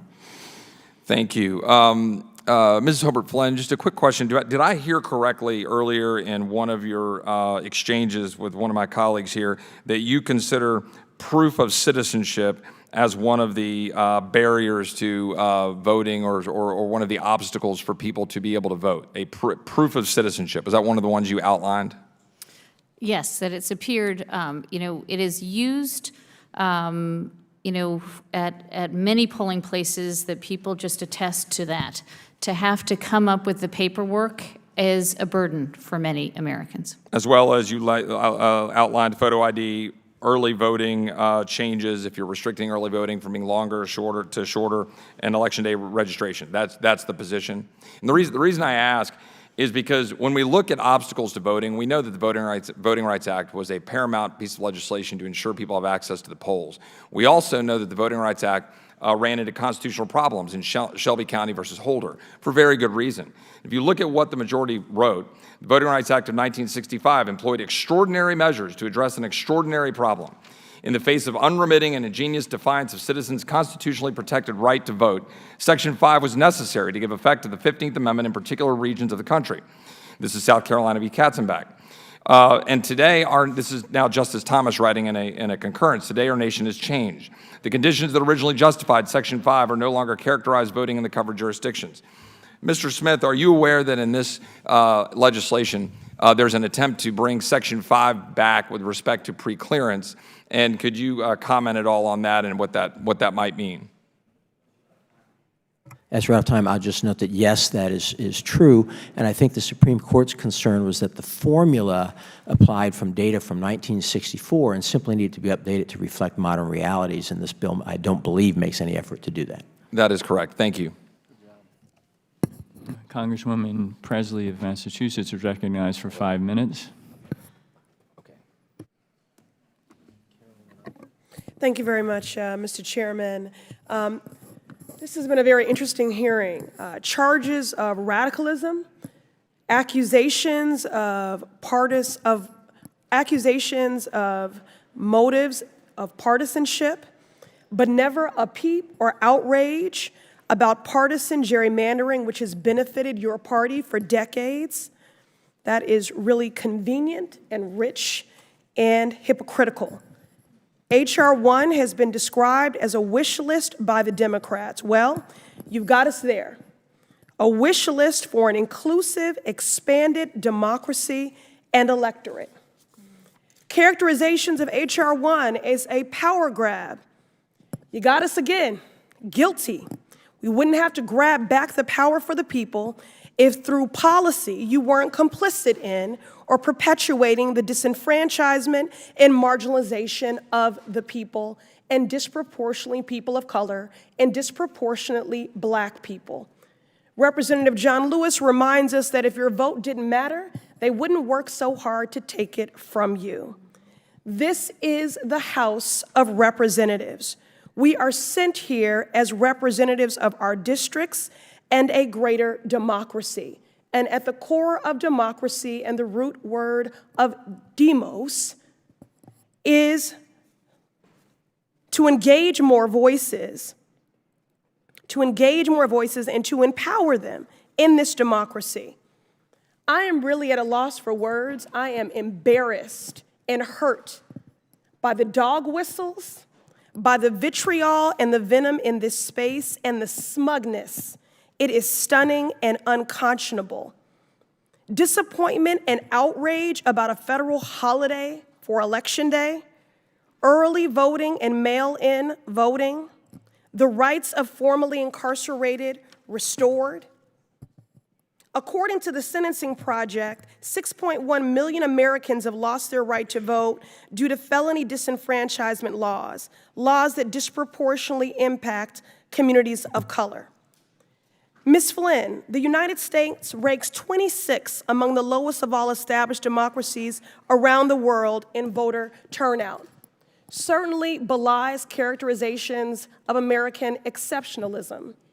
Could you speak to the passage of H.R.1 and the establishment of a federal voting holiday, how this would help to broaden turnout, particularly for voters who have historically been disenfranchised? Could you also speak to how many developed countries follow this practice and how it has impacted their turnout? Yes, I apologize, I do not have information, but I will share it with the committee about other countries. But I will say that a federal holiday can make a huge difference for many Americans who cannot afford to take a day off of work to get to the polls, or as we have seen Common Cause and the Lawyers Committee and many other voting rights groups do election protection during the election season. And we saw long lines in states across the country. We had machines that were breaking down or switching votes. We had machines that did not work, and so people had long lines. Many people cannot afford to wait in line for 3, 4, 5 hours at a polling place. Many have to get back to work. So a federal holiday would make a big difference. Thank you very much. Mr. Amy, so we've spoken a great deal about lobbying corruption. I'd like to speak about the corruption of contractors. Mr. Amy, in your written testimony, you discussed the crisis of the rampant revolving door, where ranking officials commonly enter cushy jobs for the very contractors they were charged with overseeing on behalf of taxpayers. Last year, your organization issued an investigative report that Tracy Valero, a former senior official for ICE, less than 3 months after leaving government service, she was hired by the GEO Group, ICE's largest single private prison and detention center, which brought in more than $327 million in the last year alone. She even served as an expert witness for the company in a lawsuit that alleged violations of minimum wage laws and other inhumane treatment of immigrant detainees. Mr. Amy, in your expert opinion, is it ethical for a senior government contracting office to go work for the very entity she was overseeing just months before? The quick answer is no, and that's where the law is created that has cooling off periods. And so there's no cooling off period, a 1-year, a 2-year, or permanent bans. H.R.1 would move a lot of those to 2 years, I think, which would be beneficial. And there's even disagreement in our community whether 1 year or 2, what is the appropriate time to kind of cool off so that your contacts aren't there. But this is also something that President Trump brought up. When he was a candidate, he talked about, I think it was Boeing at the time, but he went on record saying that people who give contracts should never be able to work for that defense contractor. This is a bipartisan issue. This is something we can resolve. The laws are already on the books. We just need some extensions and some tweaking of those to improve them and allow people to cool off and not be able to provide a competitive advantage to their new employer or favor them as they're in office and they're walking out the door. And so you do believe that extending this cooling off period and strengthening these prohibitions would protect the integrity of the process and help to rein in these flagrant abuses? 100%, and one of the nice things with H.R.1 is there is an extension of a cooling off period for people coming into government service. Currently it exists and it's 1 year. This will move it to 2, and I think that's a probably better place to be, that you shouldn't be handling issues that involve your former employer or clients. One final question. How might these cozy relationships between government officials and corporate leaders or private contractors help to boost profits for these prison and detention centers? Well, certainly they go with a lot of information when they go over to the private sector, but it also allows them to get back into their former office and within their former agency and call on them. Access, as you were just pointing out, access is everything in this town. And so if you can get your phone calls answered, if you can get emails read, if you get meetings, at that point that can, not only with members of Congress, but with agency heads, that can determine who gets contracts. I mean, it does trickle down from the top, and we need to make sure that we prevent as many like actual and also appearances of conflicts of interest we can. Thank you so much. I yield. Sorry, this is my first time up here. I'd like to recognize Mrs. Miller from West Virginia for 5 minutes.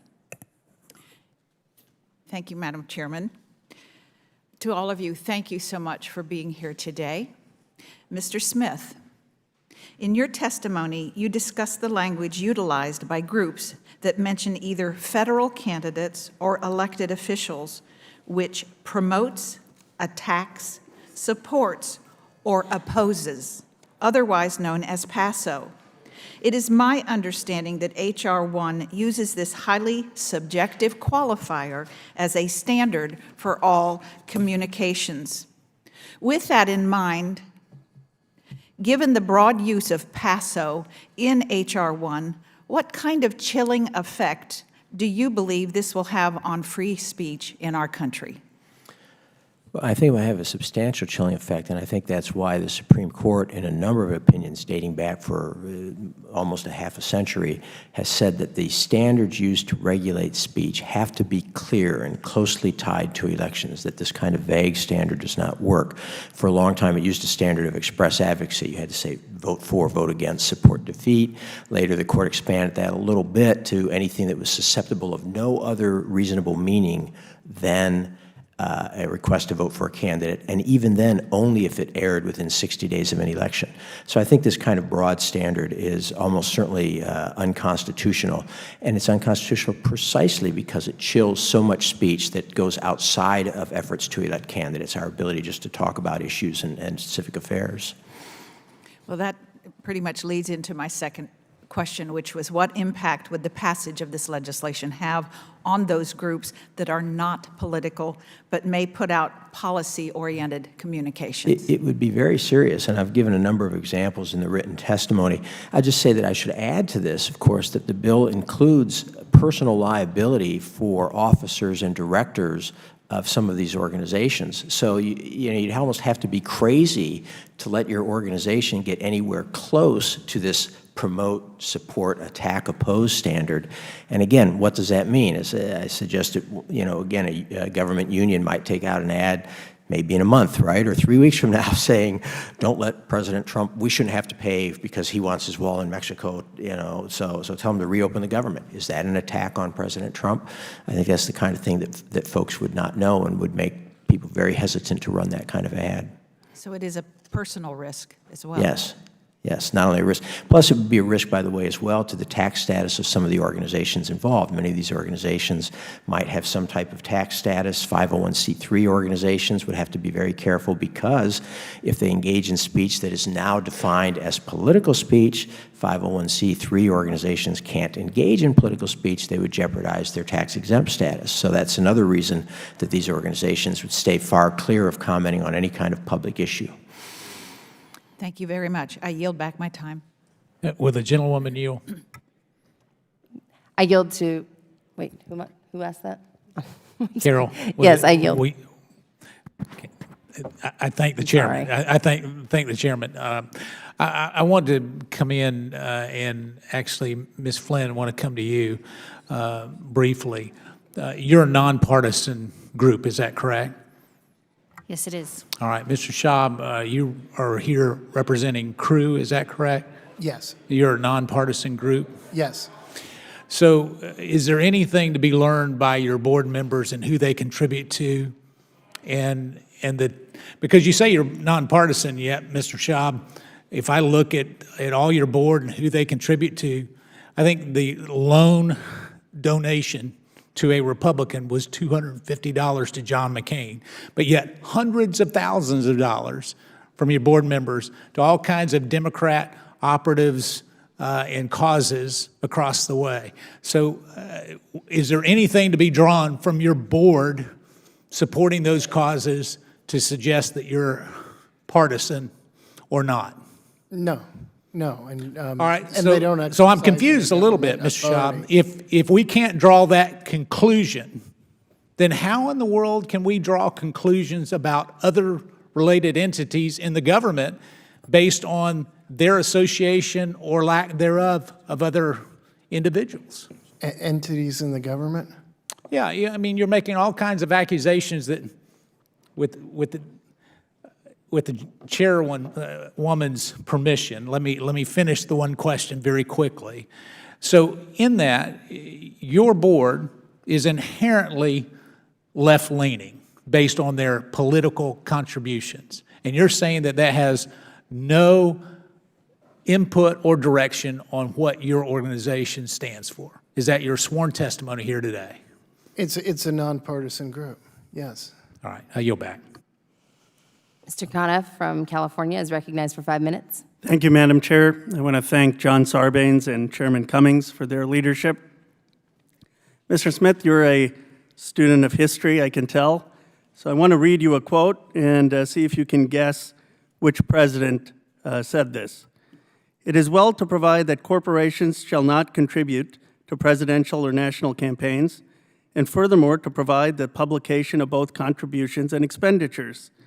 However, no such law would hamper an unscrupulous man of unlimited means from buying his way into office. There is a very radical measure which would, I believe, work a substantial improvement in our system of conducting a campaign, although I'm well aware that it will take some time for people so to familiarize themselves with such a proposal. The need for collecting large campaign funds would vanish if Congress provided an appropriation for the proper and legitimate expenses of campaigns. Campaigns was a paraphrase, but that's the point. Do you know who said that? I believe that's Teddy Roosevelt. It is Teddy Roosevelt. Do you disagree with Teddy Roosevelt? Yes, I do. Do you disagree with the establishment of the public funding for presidential campaigns? I do think that has been ineffective and not a good idea. I also disagree with Ben Tillman, who sponsored the original Tillman Act for TR. Did President Reagan participate under the presidential funding campaign? Yes, he did. Would you say that it's fair to say there were some strong conservatives elected under the presidential funding campaign? Yes, there were. I was struck by your statement that, quote, the subsidy will most likely drive donors away from moderating forces exerted by parties. Is it your view, and I mean, it's a legitimate view, there is a debate in democracy. My view is American people are really smart, great, and I trust the popular will. Is it your view that the donors, which are 5%, sort of have a elite, sort of Republican function to moderate the will of the American public? No, my view is that the public is very smart too, which is why I trust them at the ballot box to make good decisions. But why do you say, you don't say that the voters will have a moderating force. You're saying that the donors are going to have this moderating force. I just want to see what particular attributes do you give these donors? I mean, look, our founders, there were some founders who believed that there should be elites who put a check on the popular will, and I mean, it would be an honest view if you said people who give $2,700 or $5,400 that in your view they're smarter or better and that they need to have a check on Americans. I mean, my view is that Americans are very smart, and I trust them more. Well, it's not really necessary for you to put words in my mouth, Mr. Khanna. I did not say those things. But what I do think is the case is that there's empirical evidence that shows that small donors tend to be more polarized than large donors. And that's just a question of empirical evidence. Now, if you want to ignore the facts, you're free to do that. But that doesn't mean that donors or the public are stupid. Voters are very smart. And again, I trust them at the ballot box to make the right decision. But why do you think that we need large donors to have an influence? I guess that's my question. I mean, you're basically saying they're 5% of the country. We can agree that have these large donors. You're saying they have a force for good in our democracy. I don't think that we need them to play that role. I think that, on the other hand, the idea that we're going to benefit simply by trying to make sure that we do a 6-to-1 match for small donors is not going to have the results people think it will have. I'm not talking about that. I'm just saying I'm trying to understand your view, because I think this is what drives a lot of the view. It's that they're fundamentally people who believe that these 5% of donors have some influence on our democracy that you say is less polarizing. I mean, what does that mean? Why is it that we can't? That's not my view. My view is that it is generally a matter of bad policy and tremendous risk and a violation of the First Amendment to try to limit people's ability to speak out, to contribute to candidates, to join groups that engage in independent you think that Theodore Roosevelt was violating the First Amendment as well? I think he was incorrect, yeah. But just on this moderation, I mean, forget the First Amendment argument. I want to understand the polarization argument. Why is it that you think 95% of the country needs to be moderated? I mean, what is it that, what is these large? I don't think that. What I think and what the empirical evidence shows is that small donors, which are still a small percentage of the total country, tend to be more polarizing in their views and in their donations than are others. Ask yourself. No, but if you have public financing, you wouldn't have large donors. Then is your only concern the First Amendment concern, or do you think that these large donors are playing some positive influence in our democracy? I don't know. I don't think they're playing a particularly positive influence. In some cases they are, by the way. In some cases they're not. I don't think as a group they're uniformly playing a positive role or a negative role, just as I don't think small donors are uniformly playing a positive role or a negative role, and I don't think every member of this committee is uniformly positive or negative. We're individuals. We play individual roles. Thank you. Recognize Mr. Jordan from Ohio for 5 minutes. Thank you, Madam Chair. Mr. Schaub, how long were you at OGE? A total of just short of 14 years. And how long were you the chairman? Well, I was never a director, chairman. excuse me. Director, 4.5, I think. 4.5 years as director, and when did that end? July 2017. I don't remember the exact. So into the Trump administration, you still function as director for That's 6 months, right. 7 months. Okay. And tell me exactly how things work at OGE. Do you provide counsel and advice to folks in the executive branch of the government on ethical concerns they may have? Do they come to you, or do you go to them? How does it typically work? It typically works, you're talking about the prevention mechanism. It typically works that the official initiates the interaction and comes seeking guidance for something that they want to do, or to find out if they, need to do something. The only other way where it comes involuntary is through the financial disclosure system, where they're required to file these reports. OGE reviews them and often works back and forth with them. How did it work with the President of the United States? Did his lawyers come to you, or did you look at his financial disclosures, or both? Yeah, they came to us. We had been working with them since, well, I'm not sure when he first became a candidate. It was... His lawyers reached out to you at some point while he was candidate, and then continued to reach out to you while he was president-elect, and I assume while he was president. That's right. All three stages. That's right. Okay. And on November 30th, 2016, while it was then President-elect Trump, you did a series of tweets about your interactions with the president's legal team. Is that accurate? I got them right here. I'll read them if you want. No. It's the characterization about their what? Their interactions with OGE. I believe they were about divestiture and about our encouraging them to divest. Did you send them out on your official account? My official? No, we sent them out on the Office of Government Ethics. That's what I mean. Account. Yes. Right. You tweeted these out. That's right. Did you ever tweet out anything dealing with anyone else who had sought your counsel and advice? We'd only had the account for about 3 years. It's a yes or no and question. I don't think we did. So the only guy you ever tweeted about who you've been dealing with was the President-elect of the United States of America, right? Yes. You said things like this. We told your counsel we would sing your praises if you divested. We meant it. I mean, so you're tweeting out for the whole world private conversations you've had with someone who sought your advice, their legal counsel. You said, as we discussed with your counsel, divestiture is a way to resolve these conflicts. Then you did this one. OGE applauds the total, in parentheses, divestiture decision, mocking the president-elect. No, we were not mocking. Then why'd you put it in parentheses? Because it was, I think, a quote. And you said you'd never done this before. Never tweeted out about anyone else in the executive branch who sought your advice and counsel on how they can deal with ethical issues. This was the only individual you ever tweeted out about. I think it's a mischaracterization to describe it as confidential advice. OGE's position that a president should I didn't say anything about confidential. All I said is this the only guy you ever tweeted about? All right, I thought I heard you say confidential at one point. I did not. Did you? And you said you did tweet about the president-elect, no one else. That's right. You find that unusual? Do I find it? I find everything about the past 2.5 years unusual. No, I'm not saying that. Do you find unusual that what I'm saying is, well, let's say it this way. Do you think it was a professional decision that the guy who's ahead of the Office of Government Ethics, when you're going to give information to the public only about one individual, and you've never done it in your 14 years at OGE and 4 years as director? Well, again, you said disclose information. I didn't share information. This was from 1983, was when OGE Wait. first So what were you trying to convey? What were you trying to convey in these? What were you trying to convey in these tweets?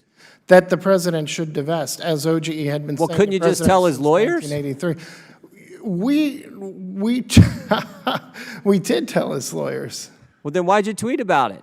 We had reached a dead end, and I wasn't convinced that our communications were reaching him. You're talking to his lawyers. His lawyers reached out to you first. You're communicating to him the advice that you think is what they need to do, and yet you go tweet about it? We were trying to nudge him toward divestiture. He had just issued a statement that he was going to achieve total, you have the phrase there, I don't have the phrase and I don't want to say it wrong, but total. OGE applauds the total divestiture decision. Bravo. No, he said something like completely separate or completely resolve conflicts of interest. I don't want to claim I remember the quote exactly. And so what we were trying to do, we had two choices: interpret that as unclear, or give him, doubt him or give him the benefit of the doubt that what he said was true. We made a decision to choose to take him at his exact literal words because only divestiture. You made a decision to tweet out conversations you had with the president-elect's counsel when they were seeking advice and guidance from you, and you had never, ever done that before. Thank you, Mr. Jordan. I recognize myself for 5 minutes, and I'd like to yield 2 minutes to Ms. Tlaib from Michigan. Thank you, Chairwoman Hill. It's wonderful seeing you up there. I really appreciate this. You know, at this very moment, I am thinking about my teenage son who would be saying, we're talking about tweets right now, and he'd say, seriously? But I just really want to talk about something incredibly serious, which is the law of the land, the United States Constitution. We all have a duty to uphold it. We're here to serve the American people, not this president. We serve them before anyone. And I just know since the Ethics in Government Act of 1978 was passed, presidents of both parties have established blind trust or limited their holdings to the U.S. Treasuries, diversified mutual funds, all the assets because of conflict of interest. And you just talked about the divestment. This is the emolument clause. This is an incredibly important clause that really protects the American people. No matter who's there, Republican, Democrat, it doesn't matter. Because it's really important to take that kind of influence out, because everyone knows being president it's a temporary gig. Because what happens afterwards, right? You have someone that is still running the Trump organization, many of them in the cabinet right now, and serving out of the White House. I am really asking for all of you to please, even if it's just for a few seconds, to talk about the emolument clause, why it's there, and why it's important to really reiterate this, because even beyond H.R.1, this is current law now, and we're not upholding that law. We're not taking our oath that we just took 5 weeks ago seriously when we say this. And I'll tell you, I don't care if is a Democrat there, or I don't care. This is important to me that someone is making decisions based on the American people and not the best interest of a profit line or the best interest of their company, which they're going to go back after leaving that White House, go back into that. It is so critically important that we uphold the emolument clause. So I would really like for you to speak about that. Well, you know, the founders of our republic created a foundational document, the United States Constitution, and we've heard a lot today about the importance of that Constitution. The only conflict of interest provision that they felt they needed to include in that foundational document were the 2 emoluments clauses. And, you know, frankly, I wish they'd put a whole lot more in, but those are the 2 they gave us, and those are the 2 that they felt were preeminent and needed to be in there. Is this for every witness? One brief second. Well, I was just going to say that I think that the emoluments clause stands for the principle against self-dealing and using a public position to benefit yourself individually. And it's I think you can draw connections from the Ethics in Government Act and other laws that have been passed on a bipartisan basis directly to the emoluments clause and other constitutional provisions. So it's something that we think about often. Reclaiming my time. I just want to finish this by saying that I ran for Congress, and I know many of my colleagues did, because I believed that our political system was broken, in large part due to a complete lack of trust by our citizens in our government and in our democracy, and that restoring that trust has to be our top priority. So I have a question for all of you, and I want to make sure that Mr. Smith answers this. Do you believe that increased transparency would help restore that trust? If you want to start with me, I would not agree with that as a blanket assertion. You don't believe that transparency? I think there are cases where it does, and there are cases where it does not. Can you name one example where transparency would not restore trust in democracy? Well, for example, I think sometimes debates of this very organization are best held in private, where you can stake out positions, give and take, without having absolutely every conversation, for example, made public.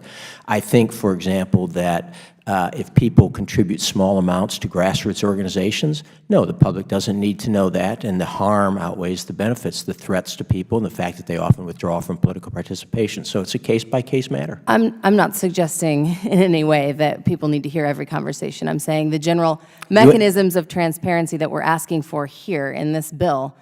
Some of the transparency here is bad. I've outlined that in my testimony. I'll move on to the next. Do you believe that transparency helps restore faith in democracy? I think it's probably the most important tool we have to assure the American people that their leaders are acting in their interest. Great. Do you all agree? Yes. Sunlight is a good prophylactic. Yes, and both in ethics measures and campaign finance reform measures as well. And Mr. Smith, do you believe at least that making it easier to vote would restore trust in our democracy? I think generally you don't want obstacles placed in the way of voting, but I don't think, again, everything making it easier to vote. For example, I would not favor having early voting begin a year before the election. So some things yes, and some What things about no. making it a national holiday to vote? Making it a national holiday, I don't think that's, let's put it this way, I don't think that's a real problem or that has been shown to increase turnout or make it a whole lot easier to vote when it has been tried. Well, I would say that for working class people who don't get paid time off, it would make it harder to try. It may, but I don't think the empirical data shows that it has an effect there. Okay, well, I would like to say that the former General Counsel and Acting Director of the Office of Government Ethics, Don Fox, sent a letter to the committee in support of H.R.1. Public Citizen, the Declaration for American Democracy Coalition, and Indivisible have also written statements in support, all of which I'm adding to the record. Madam Chair. Mr. Amy, recognize you. I just want to go back to the transparency, and obviously I'm a big yes. And I just want to say it's not only for the American people, but it's Congress. Earlier today we heard, I think it was Congresswoman Maloney mention that documents hadn't been turned over to Congress. We found an ethics waiver that goes back to 2003. And it was an ethics waiver for someone over at HHS, at CMS, that was working on the Medicare, Medicaid Part B portion of the health care bill. There was a gentleman there that received a waiver, and it was a general waiver, and that's why putting waivers out and making them publicly available are important. But this Congress voted on that bill and supported it, and that gentleman refused to let a member of the staff turn over information to members of Congress. And guess what? Within days, he went and worked for a lobbying shop and went to work for a company or a firm that represented the drug companies. And so it is important for the American public, but it is also important for the Senate and the House of Representatives to also have faith in the government and what information they're getting from government employees. Thank you. Yeah, Madam Chairman, I ask unanimous consent that the record reflects that the President of the United States has consistently throughout his tenure donated his presidential salary back to federal agencies as recent as this last quarter. And since much of this discussion is about his private benefit by his position, I want the record to reflect that he actually donates back his salary to federal agencies. I ask unanimous consent. If there's no objection, so ordered.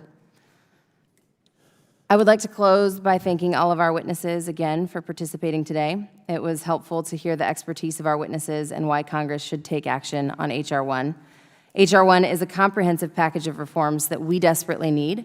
And speaking as a recent citizen and not a member of Congress, I strongly stand in support of this and, in fact, was running on these issues long before I knew that this was coming in the form of a package. And I know that that's the case for many of my colleagues as well. The reforms in the jurisdiction of this committee would make the executive branch more accountable and transparent. I urge all members of the committee to work with us in moving this legislation forward. With that, the committee stands adjourned.